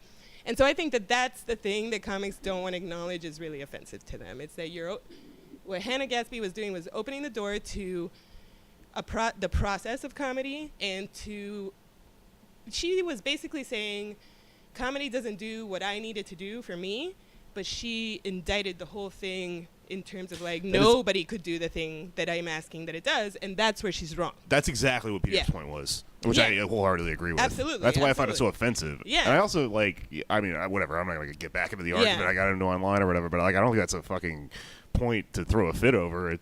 I also liked it, and it was fine. There's all these levels to it or whatever, but I mean that's. But imagine if like a football player quit football because he was like, I think I'm getting a fucking too many concussions. It might be CTE. I don't know. I'm not trying to say everybody else shouldn't do it, but I'm just gonna quit. And then all of the NFL and everybody was like, "Oh my God, how dare he attack football?" Like, just let the fucking guy retire. Listen, and I'm sorry, Anders. I'm sorry. This gets me so heated. Because here's what I don't understand. I was one of the people on Twitter telling Jake he had to watch this shit. I'm sorry, it's not shit. You know what I mean. He had to watch this thing. Sorry, I'm from Miami. Shit. Yeah. This shit. Good shit. Yeah, I got some good shit. Exactly. Yeah. But I was one of the people telling him because regardless of whether or not you enjoy it, you need to hear it because it is affecting your audiences. It is affecting your peers, and her I don't want to say problems with comedy, but her feedback to comedy is something you should be thinking of. I don't think it's something you should be talking about on stage. I don't think you need to be like talking about whether this joke addresses the social injustice of blah, blah, blah. But you should consider, I think both of you guys are socially aware, intelligent young people. I don't know if that's true. Well, I mean, I don't know. I'm giving Anders the benefit of the doubt because he's associated with you guys. Well, he has a show about how he's not. Really? Do you? On paper, I'm not. But then surprisingly you are. Yes. You're I a have smart young man. thing about autism. We can Okay. a little bit. Mostly was just busting his balls about that. Yeah. Stop busting his balls when there's guests around. No, so I do think that what it had to be was like her. So there's some older guys. Okay. I'm sure he'll never hear this, so I'm going to say this right now. His show's doing pretty well. Oh, yeah? Shit. Nobody tell on me, okay? Nobody at Robert Kelly about this. But Oh, he won't hear this. Yeah, exactly. Like, I listen to, I jokingly and lovingly call them the old guy podcasts, but, it's like the older comics who were already, like, way established, and now they came back and did podcasts. The ones that are basically radio. Yeah, exactly. And here's the thing. A lot of their podcasts are funny and good and whatever, but this year has been really fucking difficult on those podcasts, let me tell you, because it's been a lot of, like, knee-jerk reactions, and this is not specifically about Robert Kelly, just in general about this category of podcasts, but there's a lot of knee-jerk reactions about the PC culture and about people fucking stepping on freedom of speech and these young people who have too many outlets, and it was better when there was only 2 people getting specials. Crazy shit where you're just like, if you even like heard what you were saying, you would realize this doesn't make any fucking sense, right? Miraculously, on an episode like a week ago, Robert Kelly, out of all the people, I mean, it was like Rich Voss and Keith Robinson and some other fucking dudes. And they were all going on this huge, like, these fucking young kids, they just want everything handed to them and they blah, blah, blah, like old guys. And then Robert Kelly was like, wait a minute, though. Aren't they right, though? Shouldn't, like, women be respected? Started being like, I mean, I know that like 2 weeks ago I was on your side, but now I'm starting to think that just because we went through all this fucked up shit doesn't mean that it's just how the world should be, and we, we should help them make this world that they. And I was like, whoa, we're getting through this. Yeah. Like, it's working, right? So this is what I think that Nanette thing has to do with comics of all ages and of all everything is, even if it's not your message and you don't agree with it, you should hear what her concern is about the stories that aren't being told, about the ways that you reify bad ideas. Because here's the thing. The magic of comedy, whether it's stand-up or any kind of comedy, is that you have to engage stereotypes in order to question them, right? But if you engage it and you don't successfully question it, then all you did was engage it and spread it. You understand me? You didn't actually weaken it or anything. Like, the reason Chappelle quit his show was that he thought he was attacking racism and, like, showing you things. He noticed that the audience was laughing, but not at the right wrong time. Fucking right, exactly. part of it. Yeah. Yeah, I think about that a lot when I think about comedy. Because you know, it comes up when you question, like, well, what am I doing? What are the implications of doing? And I just did this interview with Vulture where they're like asking comedians about jokes they regret or whatever, and like I fucking thought about that a lot because I went and looked back on some old jokes and I went, you know what? There's this joke that I think is funny about this woman I dated who was fucking out of her mind, and then I realized people were laughing at it because of the trope of like women are fucking crazy. And you're like, I was not trying to perpetuate that. Yeah, you were talking about this specific, and that's what I mean. So the old guys. There's a lot of old guys who are, in my opinion, and I don't mean old guys like in age, I also mean in like traditional stand-up types who went the traditional route and who are cliques in traditional cliques, right? Those guys, they all hide behind funny is funny, the joke is the most important thing no matter what. Right. And in reality, in society, that's not the truth, right? So the joke is not the most important thing. You could get your fucking head chopped off, and like this goes back to what you were saying about like you didn't agree with her being one of these people that thinks that comics are, you know, the bards of the world whose job it is to tell the truth.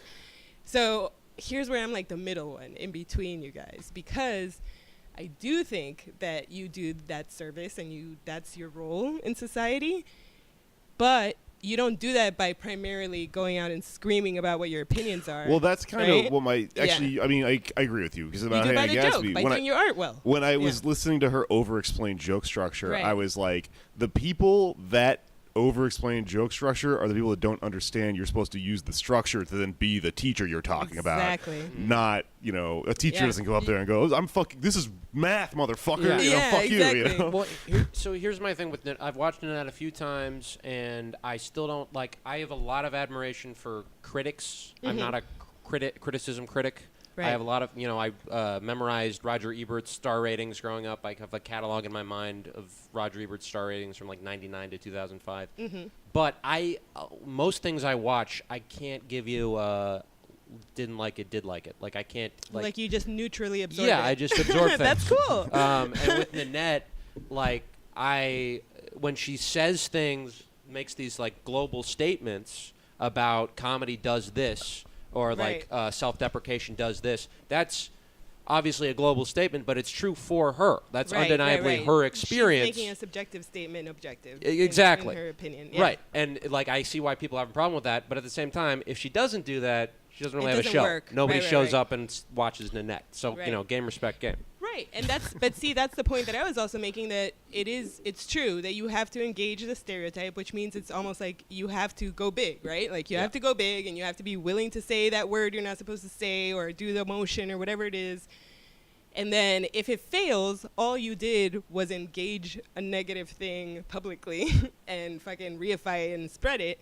But if you successfully make people laugh at it for the first time, or for like the first time in their lives or whatever, then you are interrogating it. You know what I mean? That's okay. Let me talk about this, because I mean that's the thing that I think Hannah Gadsby argued against in her special. Right. Was she was saying that you comfort them by giving them that laughter? Yeah, right? She was saying that like self-deprecation or this thing that I kind of have a hard time articulating that I think is like really the core of my type of comedy. I can tell you what it is. Jake. Let me give you this metaphor okay, out, okay? Yeah. There's this thing, there's this part of it that I don't think is true of all comedy, but I think is really sacred to certain types of people, and I really hold dear, which is that, like, you know, in a lot of ways, dark humor and shit like that, and really the fucking really brave comedy that like tackles stuff like that, and like you said, interrogates it, like, you know, it turns it on its head and neutralizes it and makes it become like, you know, it defeats the fucking demon of it in a way. And also for you as an individual and the people that hear the jokes and like those jokes, it, like, you know,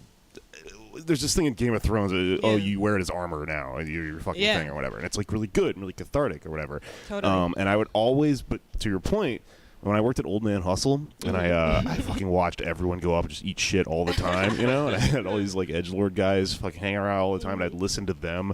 These are all, by the way, the guys who would explain fucking joke structure to everybody, you know. Yeah. But there was these guys that would just go up and just try to do rape jokes and try to do the N-word and try to do this stuff all the time. And my thing, I've been doing comedy a million years. That doesn't give me a fucking authority on it, but it just.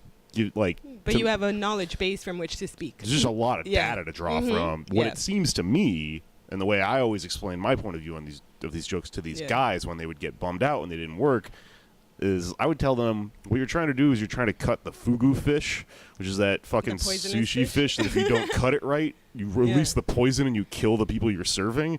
So you need to really take a lot of responsibility in that shit and maybe build your bones and get really good at it before you attempt to cut because you're just up there poisoning people. That's a great analogy. That's exactly what I was saying, because I think that that's what they're doing is they are just like picking up the explosive, but then you don't know what to do with it, so you just blow up and you're not doing anything. And then not taking any responsibility for the fact that you just blew up the fucking thing. If funny is funny, then in theory you could go to like a room full of black lesbians and do like edgelord meatball material and crush. Right. You know? And so here, this is what I was going to say. That's the future of comedy. No, but he has a real point, because I think the people who are stuck on saying like funny is funny are also speaking from a point. I know the privilege word is so unliked by everyone, but let's say it's from a a point of view. Like, let's say from the point of view I of wholeheartedly you're agree. used to having a certain class of audience, a certain race of audience, and it always works in these rooms that are exactly like this, right? That are like this income and these jobs and this whatever. And then you're like, oh, why doesn't it work in Brooklyn? Only fucking loser Brooklyn comedians. It's like, bitch, how about they perform in front of all kinds of people? You only perform in front of Bridge and Tunnel, like whatever. It's like going to Japan and being like, what the fuck is exactly. What that's not funny is funny, you know? I'm doing my jokes and they're fun. They work in Brooklyn. So check this out. I mean, I don't know if this is repeating what your previous guest was talking about, but and I'm sorry, Anders, as the white person present today, this is not you are excluded from this. But I think that Hannah Gatsby's point of view did come from a white guilt perspective, right? Where I think when you add the addition of like, despite the fact that she's queer and she's a woman, you're white, right? And we've all seen it last year of like white women voted for terrible people, white women are helpers of colonialism and horrible shit, right? So she is speaking from this point of where she's like, I don't think that I'm doing any good by doing self-deprecating material that speaks badly about other women or about other queers or about anything like that, because she doesn't want to take the position of oppressor even for a second to make a joke. You understand me? I think those of us who are like you and like me and like your guest defending the fact that we get to make fun of this thing and are empowered through making fun of it are all speaking from the position of not having power and speaking from the position of we didn't used to be allowed to talk about these things. Like, I don't know if you guys have ever seen White Chicks. Have you seen White Chicks? Listen, my I'm excited to where this is going. My comparisons range from White Chicks to Picasso. I will have everybody know I talk to comics about Picasso. Did he design those masks on White Chicks, Picasso? I don't even know. The facial. But White Chicks, no, what was important about White Chicks that people don't realize is it was the first instance ever in the history of humanity in which white women were represented by non-white people. For sure. Yeah, it was the first blackface. Because think about the fact that before that, a black young man, if he said anything in the direction of a white woman, it could literally mean you get lynched, right? Wow. Mm-hmm. Yeah. All the way to we're literally putting on masks and mocking you and calling you Becky and saying this is what we see you all as. And that was the joke. That was the brilliance behind the movie, was that like historically this was like, what the fuck? Yeah. Holy shit. Forget Bechdel. I'm looking for the Wayans test. Yes, you know? Exactly. I fucking love that movie. And the thing is, for years I've been telling people about, like, I'm telling you, this is really important. So that's what I mean is comedy does have that power that she wants to deny. I think what she's saying is that she doesn't want to have the responsibility of picking it up, because like those dudes that went to the fucking Old Man Hustle thing, all they were doing was thinking like being a comedian is just transgressing. And it's not. Being a comedian is transgressing in a way where they still like you after you do it, and you're able to pull them back and make them think about it. Well, you learn so much about tension. People's worldview. Yeah, I know. Then we get into sounding like Hannah. I know. You learn so much about people's kind of worldview when you pick this stuff apart with them, though, because like what I whenever I would talk to those guys, I would always go, I'd try to be a detective and be like, what is really going on here?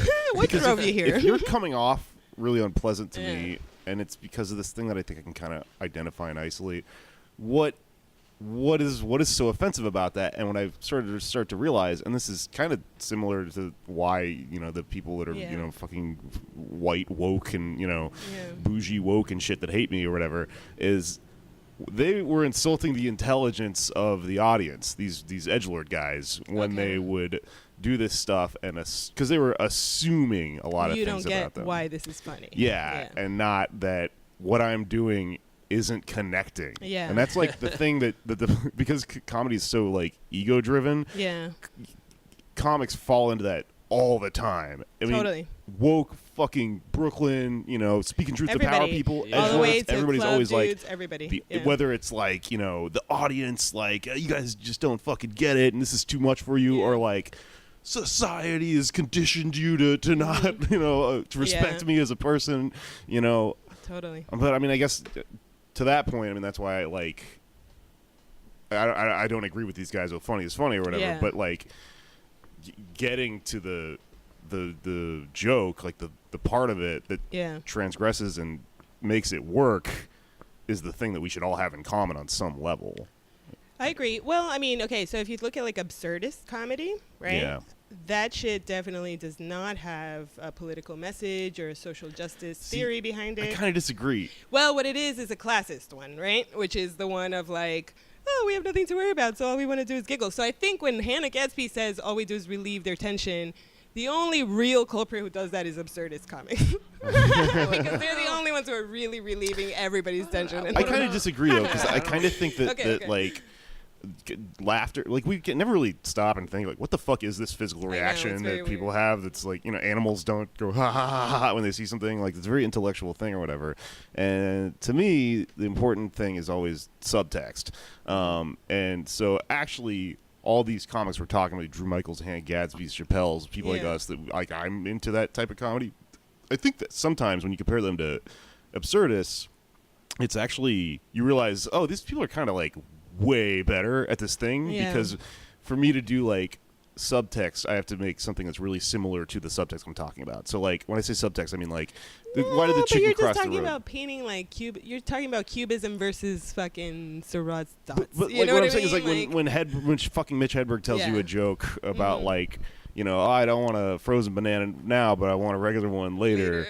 He's not, the joke isn't about bananas, it's about time. And you go, oh, the subtext of that was so the thing about like that type of comedy, that weird artsy psychedelic shit, is that it's using the same mechanism, but just in a the two things are much farther apart, And I think that it's like still, I totally agree with everything you're saying, doing something that is logical. But what it's doing, and the reason that I'm accusing it of being classist, is because what it's doing is dismissing all the real problems of the world to just wonder why this is funny. Like it's a very like. No, I agree with that. And there's people, Lorelai Ramirez. Yes. She does a lot of comedy that with the purpose. I mean, I don't want to say purpose, but she'll make people But it has like a uncomfortable. political leaning. You're right. Really defies. The but I form would say Lorelai is on the edge of like these are fairly new versions of that.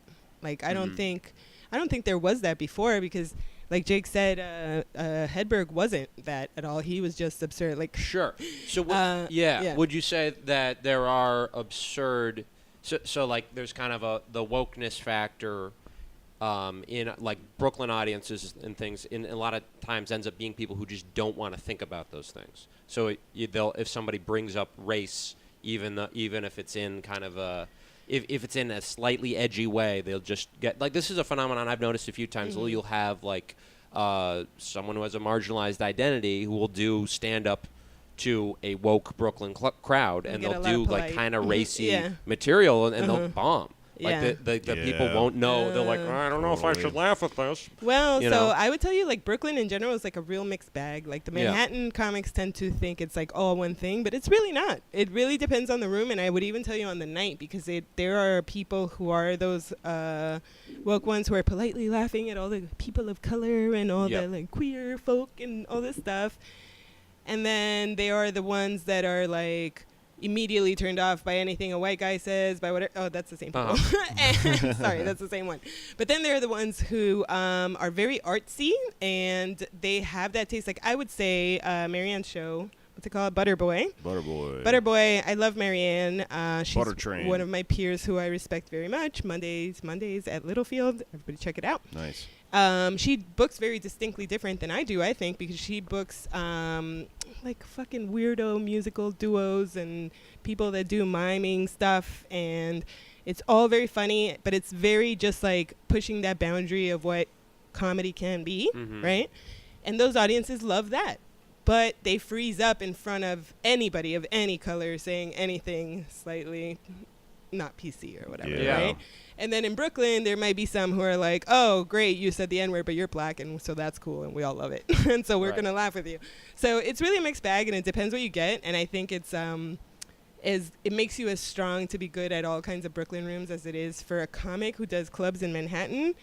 They know the difference between a East Village club and an Upper West Side club, right?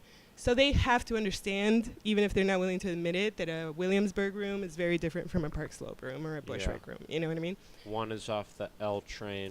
And one is down by the nannies and stuff. Yeah, exactly. I don't know. But yeah, I do think that that's Hannah's thing is like partially a white woman thing. Okay, so to that point, something I've been thinking about a lot with Nanette and with Hannah Gadsby and all the stuff's going around is that there's this whiteness element to it, and a lot of what Peter said about it, which I agreed with in his piece or in their piece, was that like what's for sale here is white people getting off the hook for being part of the institutions that cause this stuff to begin with. It gives you a pass and lets you not engage anymore with the struggles she's talking about, right? And so it reminds me in a lot of ways of this thing that where like white people treat marginalized people in a certain way, where the best comparison I can think of off the top of my head is about 5, 6, 7, 8 years ago or whatever, in the hipster Zach Galifianakis sort of days. I was doing stand up in Austin, and Austin's super white. Comedy scene especially was, but just the culture itself. I mean, it was a segregated town. Black and brown people were on the other side of the highway, right? And so there were like two different instances that I would watch black people come and do open mics and try to have fun in them, right?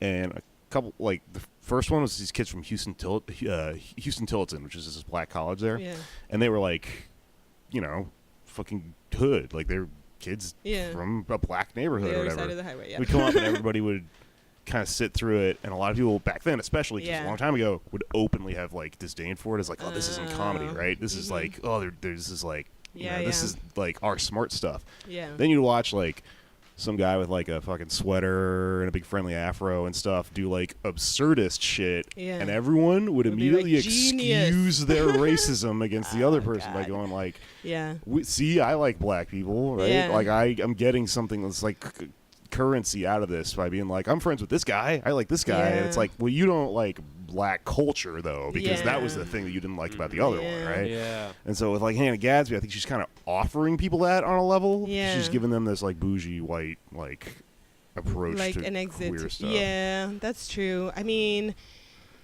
it's so tough because I think, I don't know, wait, were you gonna say something? Go ahead. No, go Oh ahead. yeah. The thing that I was telling you before about how I've been bugging comedians to watch, right? To watch this Hannah Gadsby thing. It's actually made me realize, it's something I've been thinking about for a little bit, but I actually think that... Shit, sorry. That's okay. Some of the, I don't want to say worst comedians, but let's say one of the worst qualities that comedians can have, let's put it that way, is actually not watching comedy.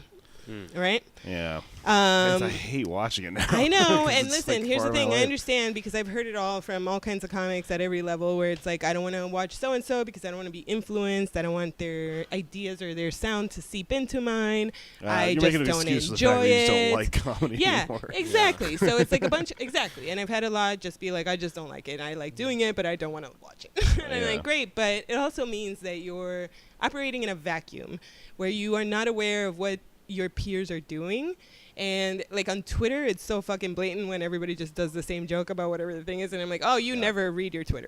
You never read how everybody already did this 12 hours ago. It's over for these hoes. Yeah, exactly. I'm like, oh, dude, come on. So this Hannah thing it's over for these blokes. It is this thing where I'm like, you need to watch this because you need to be aware of, in the way that Lori was like, this fucking bitch called out my callback, because she watched Hannah Gatsby. You need to be aware it's changing your audiences. Yeah, you need to be sure. aware it's changing your peers. And I don't even think this was this Hannah Gatsby's intent. You know what I mean? I genuinely think industry fucked it all up and made it, like, framed it as this fucking stupid future. I love that you're such a comedy head, though, because that's like you would watch this and be like, "This is the problem with this." You know? And it's like, gonna not reshape bad, the structure of how stand-up works and how audiences work. Yeah, absolutely. Because I don't know. I don't think about. Sometimes I think there's a lot of different ways to do this, and I don't want to be somebody that works in every room. I just want to get my 10,000 fans that will buy everything I do, and then do because you can go to higher levels of certain topics if you have that niche thing going on. Yeah. But then sometimes I do get back into hardcore stand-up. Yeah. I'm like, I want to go attempt a fucking comedy club and see what happens there, I mean, why not, right? You would want to try everything. I think you are one of the big proponents that I look to for, like, there can be different kinds of goals in comedy, and as long as I want to destroy comedy. Well, let's not destroy comedy. I like comedy. Let's leave it alone. Oh, actually, so let's talk about Drew Michael. There we go. Yeah, this is ties back to this. This is to tie it back, right? Wait, we're talking Drew Michael or Drew Michael? Drew Michael. Drew Michael's Drew Michael. About me though, I know that. we're talking about Drew Michael's Drew Michael, produced and directed by Gerard Carmichael. Drew Michael's Drew Michael by Gerard Carmichael. And here's the thing, right? So here's like a real nerd perspective on this shit. So, you know that, did you see Gerard's HBO special? 8, I believe is what it was called. No, I don't enjoy watching comedy. Well, see, I did a lazy thing, and I heard he had notes in it, and I was like, well, that means I don't have to watch it. No, actually, I kind of wanted to watch it for that reason. It's fucking great. The thing is, you know what? I don't fucking watch anything. Just get back to class for a second. I don't have any fucking time. I know. And it is so hard to tell people in my life that I have relationships with and shit like that, like, part of my job is to go watch this fucking comedy special. And seriously, I'm not telling you to watch Gerard's. I mean, not that it's not good. No, I kind of want to. But, like, having a conversation with me will fill you in as what matters about Gerard's. Sure. The Nanette one, I do think you need to form your own opinion on. You know what I mean? Sure. Gerard's was just a good special. Right? And nobody framed it as the future of stand-up, so nobody got mad at it. But actually people did get mad at it. But the weird thing, why this ties in, is I believe it was Bo Burnham's first directorial debut after he quit stand-up, or, musical comedy, whatever he did, was to direct Gerard Carmichael's HBO special, right? And here's the thing. I went to the live recording, right? During this year, I was, like, obsessed with seeing the live thing and then the recorded thing so that I could see the difference and, like, what the editorial changes were. Like, all of this. You're so weird. I know. Listen, it's my hobby. Leave me alone. So I fucking go to Gerard's special, and the thing is that they send you a thing, and they're like, you are invited. You're on the list. It is black tie only. The men have to dress this way. The women can only wear dresses and heels, et cetera, et cetera. It was at the Masons, no one showed at up the to Drew Michael's? Freemasons. All right, it was at the Freemasons Lodge or whatever in Midtown. So it's like a fancy-ass fucking place. It's like November or some shit, so we're all freezing our asses off in a line outside the place for like an hour before they even let you in. So then they finally let you in and you sit down, and they obviously put like the hottest, fanciest dressed people around the front, and it's filmed in the round, like with a round circular stage, right, with the whole audience all around it. And then Gerard comes out, and he's fucking wearing a sweatshirt and jeans. And the first thing he does is take out some notes and then, like, look around at the audience and go, wow, you guys are really dressed up, right? Yeah. So immediately there was this tone of antagonism with the audience. Like, they set it up that way on purpose. And then he proceeded to have really dark jokes that just, like, he did his best to alienate his audience from the very beginning to the very end. And the reason people didn't like it is because he purposely was trying to make you not like it. It was so fucking good. He had a joke in it. Was that like the meta bit of it? Yes, man. And so here's the thing, is that what made it fancy and shiny and likable and pretty was Bo's direction. You understand me?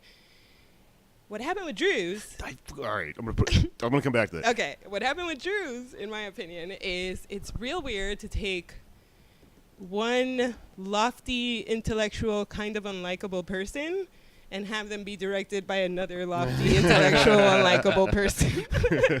Totally. And so what they did was like, I don't want to be like just like a circle jerk of a thing, but kind of, because it was like, I mean, it's a good thing that they made, honestly, but it's problematic. It has a lot of things that I'm not loving.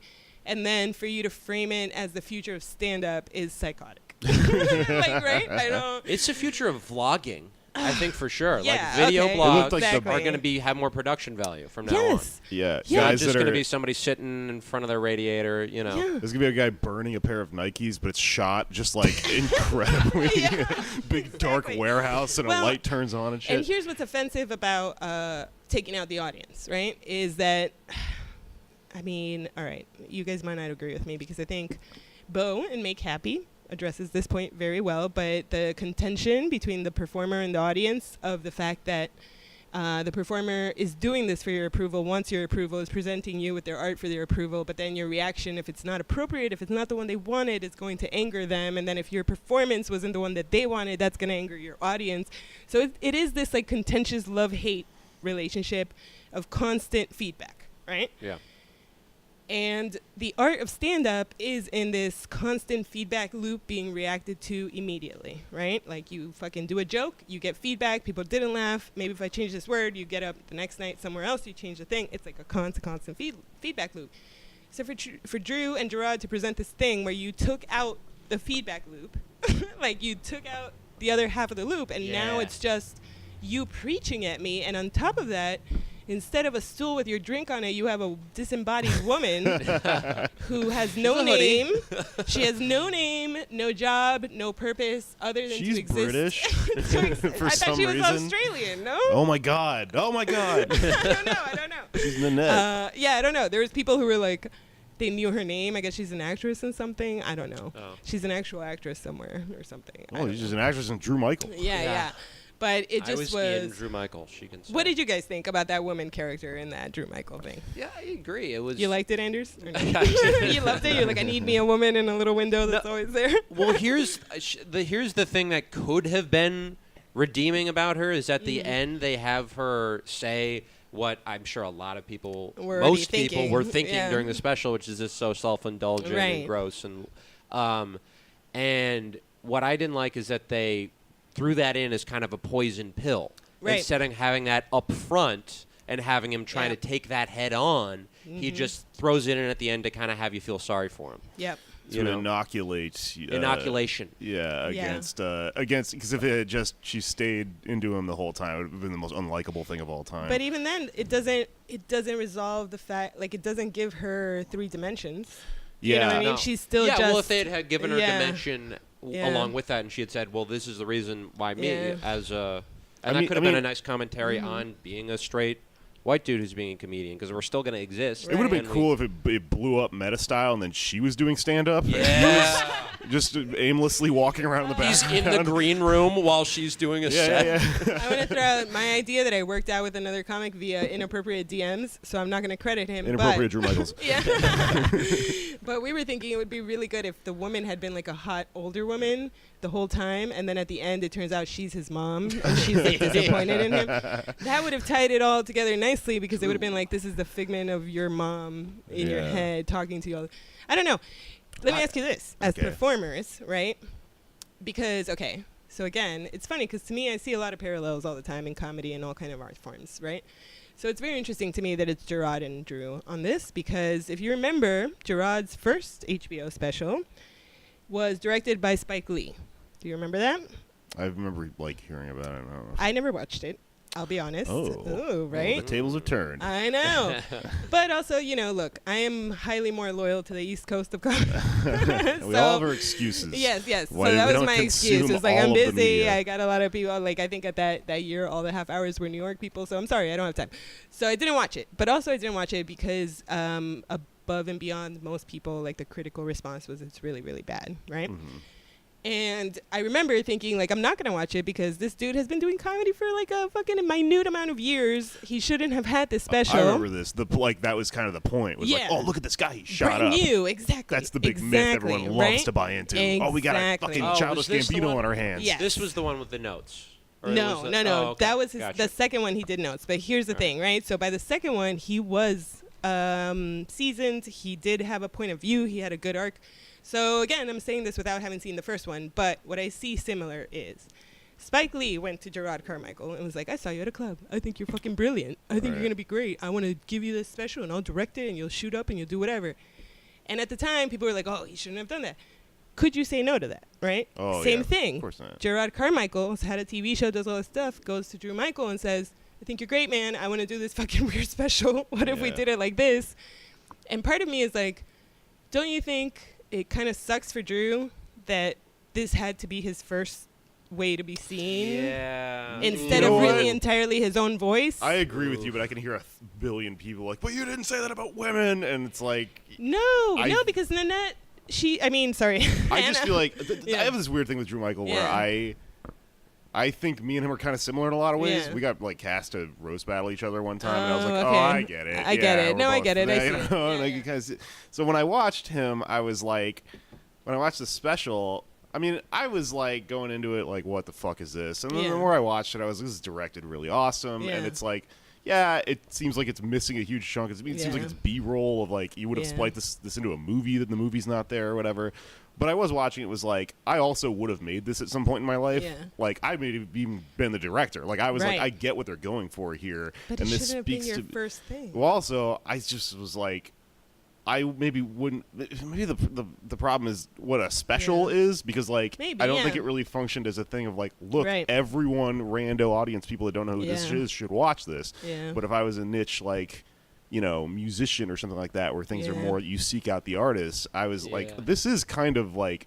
I mean, it's just so narcissistic and like navel gazy, but like in there, I like music that's like that. I literally listen to shoegaze. And that's the point of it, I think, right? And it's definitely beautiful. That's why I'm like, it's not bad. I just hesitate to like apologize for him in any way, and I also hesitate like. Oh no, and I'm definitely not apologizing. I'm really just asking you guys as performers. But I am, and I'm like, I hesitate to do it though because I can feel all this pressure from all these fucking people that ask you, why, Luisa, why do you hang out with Jake Flores and all those people? And it's like, I'm just kidding. People don't ask me that. I'm just trying to get to the fucking truth, but I feel so hated in this world, man. I think that like, and this is why I really think it's a lot broader than when people talk about what is stand-up, what is comedy. Like there's stand-up where you have moments. I've talked to comics who have done like hour-long stuff that's just stand-up, and they'll say like, well, in the middle you got to do like a long story. You got to let people breathe, let them not laugh for a while. So what is that moment when people aren't laughing? I mean, I don't think every comic would agree with that. About letting them breathe in the middle. Yeah, I feel like that's an excuse people make for putting their best stuff strong at in the middle. Their ends. Yeah, because that's the safest place to do your weak material is in the middle. Yeah, but I don't mean I'd much rather watch a set that beats the shit out of me like the whole time. It's honestly the way that I say what is good comedy is not really what is my preference, right? Like my preference is set a punchline. But I do purposely watch comedy that I think I won't like because I just want to be aware of the whole picture of everything that anybody I talk to, when they think comedy, what could they be thinking? Could they be thinking puppets? Could they be thinking, whatever. So I want to know. But I think what does make it good comedy or not is purpose, right? Yeah. If you purposely selected to have all of these words, these 10 words in there, it's because you chose them. Like there's... I think I'm always fucking quoting Yates and whatever, but Yates would always say like, I know, I'm such a fucking nerd. Just every once in a while I remember we're talking about the dumbest art form ever. I know. And Yates would have said. I know, but there's several, right? Yeah. Which is, one was he would say like, you can't play tennis without a net, right? Which means without a net. Without a net. Yeah, exactly. Which basically means you have to have the basic format of the rules of the game in order to be playing the game, right? And so comedy happens to be a game, let's say, that is constantly moving those lines and pushing that net and wondering whether we can change this paddle for something else and, like, adjusting it. but you have to keep enough parts of it where it is still tennis. Right? Yeah, well, exactly. And right. You know what I mean? And so I think that's the first thing. And then the second thing that's a Yeats thing is there shall be no wasted words, right? In every single set that you do, there should not be and what was I talking about and what else? Oh, and here's another thing. Those are all not purposeful words that just came out of your mouth to fill out space, to help you remember, to help you basically fucking flounder on stage. I kind of agree, but I also think that there's something to be like... but if you purposely put in an then you purposely put in an If you purposely put it in, but or also... if you're purposely relaxed, you and know, you're purposely having a moment with the audience where you're allowed to... Yeah. Well, that's not what I was going to say, though. Yeah. I was going to say that there's some artists that are messy, and if you ask them to clean it up, you wouldn't get the gold that they are able to generate by being messy on stage. But I would say that's purposeful. That would be like saying a Pollock is messy. It's purposeful splashing. Definition of messy. Right. Yeah. I mean, it's a bunch of ums. Yeah. It's very purposeful ums. My only point is that the purpose isn't always going for a laugh in every word. That's true. And you can have a few words later, we are going for a laugh. But here, and that's like with me, I'm doing a show about how autism is a social construct. Sure. I would love if I was able to do that and like set up punchline jokes an hour of that, but I don't think you could. Yeah, you really can't. Yeah, you no, need to take a step back. And I'm not saying that you should be able to, or that it doesn't make it comedy if you don't do that. So really, what you and I are talking about is a difference in rhythm, right? Where I'm saying I do really like that fast rhythm of set up punchline super fast and no space at all in between. It doesn't mean I don't think a slower rhythm of that is extremely valuable. If you look at it like a Ted Alexandro or, I hate to defend Che, but Michael Che. Has anyone ever made a Che Guevara T-shirt with Michael Che's face? He actually made T-shirts for Spike Lee, and God. Spike Lee was going to give him a deal making T-shirts. He never called him, and then good. People should stop calling Spike Lee. But they are both comics who are really good with silence.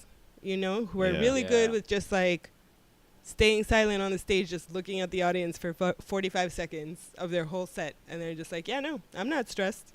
I'm just waiting till I want to talk. And everybody has to wait. You know what I mean? So I think a lot of times the and the what's and like the filling in with little details of shit betrays your own nervousness and insecurity with silence. Right. You know what I mean? Yeah. So I enjoy some comics that are so slow in that rhythm that sometimes it's a dead stop, but they know how to like pick it up again and be like it's purposeful. That's all it is. Building tension. It's purposeful. Well, as to the point about the middle, doing the story in the middle, as Yeats once said, the center cannot hold. That wasn't Yeats. It wasn't? No, that was like some science guy, wasn't it? I forgot. I don't know. So I thought that was in nerd tweeted us. I don't think so. But someone else tweeted. It would have been a sick burn if anyone understood it. I don't remember, but maybe it sounds familiar. This is all kind of reminding me of something. There's a couple of things that I thought about a lot when I watched Nanette, and also when I watched Slide Into My DMs by Drew Michael. The one thing was, so somebody once described stand-up to me as the audience is the instrument. Yeah, and it's like you just blew us away. And I really liked it because what you're doing is you're standing up there and you're bouncing all this shit off of this which she thing. talked about, right? Yeah. I fucking want to hang out with Hannah Gadsby now. Yeah, no. We would have great conversations with Hannah. We would get into good arguments. And so to take the instrument out of the thing in that way with like Drew Michael's special, it's like someone playing the thing with no strings or something. Yeah. Like you lose what is the point of this? Dude, at this point, I 100% agree. But then, see, I'm so torn on this Drew Michael special because if you think about what you just said, and then you add the dimension of him being deaf, right? Yeah. Oh, that is cool, yeah. And the fact that he usually is separated from his audience. Why wasn't this special called Deaf Comedy Jam? No, but really, right? Yeah, like that had been the center of. If they had brought it around to that's the separation that he feels from the people around him and from his own audience, where he doesn't always get to hear exactly what they meant and what their feedback was. Right. But they didn't, though. It's like left, like maybe they meant to point to that, but they didn't enough. You know what I think that might be is because he doesn't want to. He's so comfortable talking about it, but he doesn't want to be the deaf comedian, right? Because he's not fully on that side. Yeah. I absolutely want to be the deaf comedian. Up there with a big horn in my ear. Can I hear you say that one more time? Imagine not having to listen to anybody else's set. Fucking open. I can't. Yeah. Excuse. Sorry. So sorry, I can't. Yeah. No. Well, he's got that. That's what I mean. But yeah, but that's because there are all these people, and this comes back to, I think this is kind of maybe a separate conversation about identity, but there's so many people who are shades of this one thing that is deaf. Yeah. You know, there's shades of this being oppressed by masculinity. They're not the most extreme example that can be tokenized, but there's a lot of gray area there that people are uncomfortable kind of exploring. So I think that would have been a very strong special. Absolutely. Yeah, I was called a white person at the West Indian Day Parade yesterday, and I was like, God yeah, damn it. that's Only exactly, in this setting am I a white person. Right. Can't deny you. You're right. I look white. I'm the whitest looking person here. Yes. Yeah. Well, I could, it's in theory, I could be a Spaniard. I know, at any exactly. Time. That's what they're going to call you. I know. I was like, oh, guys, I thought we were on the same side. I'm here eating delicious fried chicken. No. Yeah, I was hanging out with somebody the other night who was like a guy who was like agreeing with me on everything, and he was like, "Man, you get it. We're white men." And I was like, no. "I mean, you white kind of like I don't want to have this conversation again." Well, you know? That's the worst. I think it's actually fucking Victor Varnado that talks about that because he's albino. He's a black albino, so he has like a whole bit about how white people will just start talking around him and not realize that he's black, and then he's like, hello, hi, I'm black. And he has to like explain, like, yeah, that happens to me all the time. To be like, hi, I don't agree with that thing you just said at all. Not at all. All right, well, we should probably wrap it up here. We're not going to talk about Louis? What's up with that? Let me take a piss, and then we'll talk about Louis. All right, well, to round things out here, we should address the elephant in the room, standing in front of the door to the room, jacking off its trunk at us. As long as we're going to talk about comedy, I think we should talk a little bit in depth about Louis, and basically what happened last week, where he was suddenly just reappearing and doing stand-up as if nothing was wrong. There's a lot of implications here. How do we get into what we were just talking about in the hallway? I don't know. If he had, we're talking about if he had. I mean, so I think he needs to. A lot of people have said this, that he needs to like try to make things better for the women he did that to, and actually try to make an effort in his personal life to maybe get involved in cause, something like that. But. That's what such we're a weird about, one to me, though, you know? Yeah, sure. I mean, here's... Well, it raises a lot of questions of, like, what... Well, here's the thing. I don't know. It's like a real paternalistic, shitty thing because the truth is I don't think he can undo what he did, right? And if he were now like, well, I'm going to have these women open for me, they don't want to be around him. No. Or if he was maybe like, not that. I will produce your special and put it on my website and whatever and give you my platform, then it's still fucking paternalistic and shitty, and they will always have his name attached to their work. And so I just don't think that there's a way that he can actually, like, what is a way that he by could that actually... I mean just being open about, and maybe he could do this through comedy, being open about the way they were silenced, the people he talked to. Yeah. And you get people like me who are going to have to confront the fact that I heard about this in 2014. Yeah. And I was like, oh, hope that's not true. Yeah. I'm going to keep watching Louis C.K. Right. You know? But I think, we were talking a lot about how this would be a very powerful stand-up act to actually address it. Well, and for him particularly, I guess what I was telling you before when we were off mic is even more than the argument that people want to have about whether he deserves a platform and whether he deserves to make a living and all this shit, it's more that if you really believe in comedy, the art form, and defending a comedian's right to make his art, what he did last week was not that. First of all, he didn't, it's not like he had a show where he was like, hi, I'm back. Whoever wants to pay for a ticket to come see me, you can come see me. He dropped in against... As he is wont to do. Yes, against their will. I mean... He did the whole set in front of the door. Yeah, I don't know. And then for him he had Gerard Carmichael directed. But for him to go up and basically after a decade, because I don't know if you guys, did you, either one of you ever see his HBO special? Like from Which fucking one? 15, 20 years ago? The, No, when he was on HBO on like a showcase. I think I saw a bunch of his old shit. And he used Not to wear like a suit jacket, like a sports The one where he jacket. was like, He's sweaty I in don't the even got armpits. no money. Yeah. Yeah. He was not funny. Yeah, he yeah. was not good, right? Yeah. So it His took him a stuff in the really 80s. long time to find his voice. And when he found his voice, and the voice that made him millions of dollars, was this voice of being our inner id, right? Or being the one who's speaking the dirty truths about the parts we don't like about having children, about the parts we don't like on, like, literally the body parts on our loved ones we don't like, our inner perversions, our... He was out there talking about dicks and talking about not being able to keep his fucking demons in. And that's why we loved him. And for him to get up on stage and become Jerry Seinfeld and be like, I'm going to talk about tipping waitresses and airline food or whatever the fuck he talked about, that's a betrayal of his audience. That's why it seemed so pathetic that he it really seemed like he just wanted to do comedy again and not to continue but anything he wasn't courageous. Yeah. any of the things that and he was brave for doing. And he when didn't he was show that doing he it. was thinking, supposedly, as he was like, I'll just go back and think about all the things I did. No, you didn't fucking think about shit, bitch. Because Right. you didn't talk about it. You didn't process it. You didn't. And, you know, one of the things I said to you guys outside, like, imagine if he had come back and talked about it and killed and been hilarious talking about it. We would be so conflicted right now because we would have to Yeah. be like, holy shit, but he makes a good point, and that was really funny. And now we have this point of view to hear about, like, a remorseful pervert. to circle back on something I was this is the recap of the hallway, I guess, the end of this podcast. But like, you know, in a way, a lot of people are conflicted right now because there's something that happens when this happens. You know, when a person is revealed to have, you know, been a monster. Where I think a lot of people have the tendency to, because we have this thing where we identify through which pop culture things we like or whatever, to go, oh, hey, I never thought he was funny, you know. And if you never thought he was funny, that's fine. I think you should also ask yourself whether you think, like, John Lennon was a good musician, whether, like, you know, David Bowie whether was you have good. any taste at all. Whether, you know, like, whether you really subscribe to this idea that the person's work was absolutely tied to that.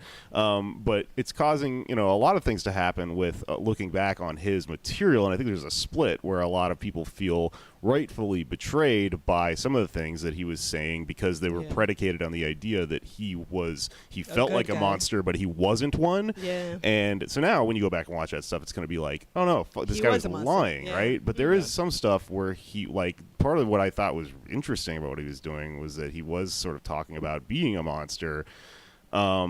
And yeah, he was showing it to us. He was being vulnerable. And it was clearly a part of himself that he hated. He talks about hating it. That's the part that I think is still relevant. The part where he's like, oh, I'm cool, though, was annoying. Like, there was a lot of shit that he did that was self-aggrandizing that I think now should be destroyed forever. It's really fucking bad. But there is stuff, you know, this weird, you know, grotesque person that was on stage trying to come to terms with himself and trying to show us, you know, the weird inner, you know, workings of his guts and stuff. That, like, on some level, I don't know. I wish that he would have come back and sort of doubled down on that shit and then been, you know. Well, I also don't think he should come back, though. I don't think he should have been allowed to come back because he's a fucking workplace hazard now, and this is a workplace. And ultimately, if you want to get more abstract about it, the place that I always land is, I think, as it is, most comedy industry and even comedy fans are not really doing enough to see what's really out there. Like, most people want to find particular favorites to idolize and follow forever.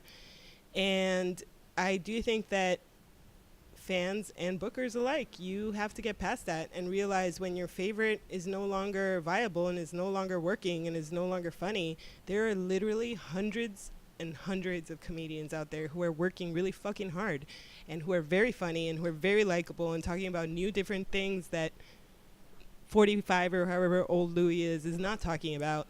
So it's just a wasted platform for me. Yeah, you know? I mean, the structure itself of, you know, comedy and booking and clubs like that is so, like, fucked up to begin with. But, like, to speak to that point, really a sad truth of this is that there is such an overabundance of talented comedians at any given time that you really have no excuse to keep booking one that you know is a threat to anyone. Exactly. All of us are extremely disposable, and if you fuck up, really, I mean, yeah, sorry, you know. Yeah, on to the next one who doesn't fucking jerk off at people. Yeah. You know? I still think, though, that there's a possibility that he will, I think 10 months or whatever was a little soon, but maybe in a year or two he will be able to come back with something. He'll be fine. He's and gonna be fine. I hope he does that, though. I hope he because, like, and there are people who are saying that, like, he should, just go away forever. Yeah. But, like, if you take, I think of the Me Too thing as kind of like, it needs a truth and reconciliation process, like there was after apartheid. Like, there's going to be millions of men out there. How well did that post-apartheid? Well, sure, but in theory, like, yeah. Yeah, no, I think I'm going to take the opposite side on this one and be like, honestly, there's no room to give a shit about how somebody can make their way back through redemption, because it's not the point of society. It's not like, if you are stuck on how can this one person redeem themselves, you are idolizing this person. Yeah, but it's not about him. Honestly, it's about the millions of people out there who have victimized people sexually, and they're going to exist. I mean, we could execute all of them, but I don't know what the answer is. But we got to have art that's going to two different things here, which is Louis as a person being rehabilitated into society and being rehabilitated into being a fucking millionaire comedian. And I think for all I think about society, I think that he should be rehabilitated into society on some level. He should be allowed to live a life, and that life may, consist of him somehow being creative in a way that doesn't threaten other people. But being rehabilitated as a comic, there's no fucking. Also, he should be in prison, according to our fucking laws. So this is what I'm saying is, there's nobody stopping him from making a living. Nobody's putting him in jail. He made all his own shit anyway. To court. Yeah, nobody is keeping him from anything. So if he decides to make a new special and put it on his website and 100,000 people want to buy it, 100,000 people will buy it. You know what? 100,000 people also buy that Drake, whatever, KKK dude shit. It doesn't mean that Drake KK? What's his name? The head. I just made it up. Drake Michael. I don't know who you're talking about. No, the guy that's like David Drake? Is that his name? He's one of the higher-ups on you're the beautiful. James Blake? No, not that guy. David Draymond from Disturbed? No, one of the head KKK guys. Do you get it? Oh, David Duke. David Duke. Oh, there we go. yeah. That's his name. I'm not good going Halloween costume. David Drake. David Drake. A mashup of those two people. I'm sorry. I'm so not good with Isn't that a comic? David Drake? Something? No, something Drake. Yeah. I don't know. But, yeah. I forgot what I was saying because we got carried out on. Yes. So anytime people want to just get stuck on this, like, how do we give him more permission to be rehabilitated and redeem himself? He's fine. Nobody's saying anything. The thing is, you get to go out there and make a joke, right? And tell a joke. And if everybody in the fucking room wants to be mad at you about it, that's the response that you got to your joke. It doesn't mean you can't do another joke in another place in the future one day. But it's up to you to get them to not be mad that you made a joke. What bothers me about all these apologists is that they use the word career a lot. Like, you have a right to a career. Right, because, it's such a sacred thing that and this, fucking bang the gong and word of the day for this podcast or whatever has to do with fucking capitalism, where we have a worship of, building a career that elevates you above other people, and he's a great artist, so he has this great career. So what a tragic thing it would be if he lost that career. But he could still be who he is, and on some level, work through what he's working through and still probably be pretty creative. He doesn't have a right to being rich off of it or anymore. To be liked. None of us really did to begin with. Yeah, he didn't really have that to begin with. He just happened to be up there. That's not the point of society. It literally sounds like they're saying, he has the right to just everything to go back to the way it was. And it's like, no, he doesn't. What is that? Sounds nice, and like everybody would like that, or he would like that for sure, but it's not on the table. Also, I mean, it would render him, if he just went back and started doing the Seinfeld shit at clubs, it would render him a much shittier comic. He wouldn't have the He would go back to the way he was before he found the He'd voice. He'd be the fucking Eye of a Peach guy again. But I think that's exactly what he fucking did at this goddamn fucking... I'm like, tipping waitresses, that's what you... I'm so mad about it. That's what he's thinking of. Maybe, I don't want to do the psychoanalysis thing, but maybe he just is preventing himself from actually processing it and actually thinking about No, why I genuinely do think that he thinks it will just go away. Yeah? Because it has gone away for all of history most of the time when any man had a problem. And that's the thing that's crazy is you don't know how many people in general, women especially, have lost their full ability to have a career and to make a living because somebody called them a whore, because it came out that they were kissing a man on the street, because because they were gay, because whatever, you literally lost all ability to make a living. So all that's happening is that historically there's now consequences for the first time ever for established white men to have to deal with after their actions. And they're the same, I don't know if I said this last time I was here, but one of the problems with SJWs in general, or like all kind of people who are striving for equality, is that they tend to think that equality is the achievement of privilege for all. Yeah. And it's really not. Yeah. It's really not. Equality is the loss of privilege for all. Equality is all of you up here who were immune to the rules that we all live by. You lose that, and now you're down here with us, and you have the same fucking problems we have. Fucking American dream. And so what these people think of that shit as the American dream, they think you're depriving people of the American dream, whereas the dream should be a society that works for everyone, etc. Whatever. Listen to a fucking socialist podcast. Totally. And that's why that logic falls apart at that level, I think. Yeah. I don't know. Anyway, I think we got to wrap up just because we're on a time crunch or whatever. But we should come back and we should talk about comedy more. Yeah, honestly. anytime. Whenever you guys have a comedy dilemma, I'm happy to weigh in. We'll talk about whatever That's all I do on Twitter. Controversial, problematic special of the week is next week. There will be one. Whether it's Joe Pera finally gets taken down or something. Can you imagine? Oh God, I love him. Yeah, cool. All right, well, thanks for having me, guys. Yeah, you have anything to plug? This is going to come out tomorrow. We should plug the show. Oh, yeah. I run a weekly show called Too Many Cooks. It's the best show in the city. Thank you very much. It's every Wednesday at 9 p.m. and Lucky Jack's. Tomorrow, Jake Flores is going to be one of our guests. As long as I don't turn on the audience. Yes, I gave him some rules. You know how I like tennis. I don't turn on audiences. Listen, I give everybody a lot of warnings. What are you doing? What are you doing? So tomorrow we're going to have Jake, so come by. It's a really fun time, and it's free as hell. Cool. Oh, and my Twitter is Luisa Diez Nuts, Diez Nuts. Follow me. It's fun. Hell yeah. And when you say tomorrow, that'll Wednesday. Because this is yes, come out. Today, Wednesday the 5th. Today, Wednesday. Yeah, if you're in New York. Anders, you got anything? At Andersley here on Twitter. If you are in Brooklyn and you need someone to help you move and you have $100, that'd be great. Perfect. I will do that. I have no money, and I would love to do Dummy more, the solo show I just did in Edinburgh. You can find out about it online. I would love to do it more. I literally cannot go anywhere to do it because I don't have any money, so I can't come to your city and do it there. I would love to. What you should do is if somebody asks you to help them move, you show up and you do show. Dummy and go, that was very moving, wasn't it? Yeah.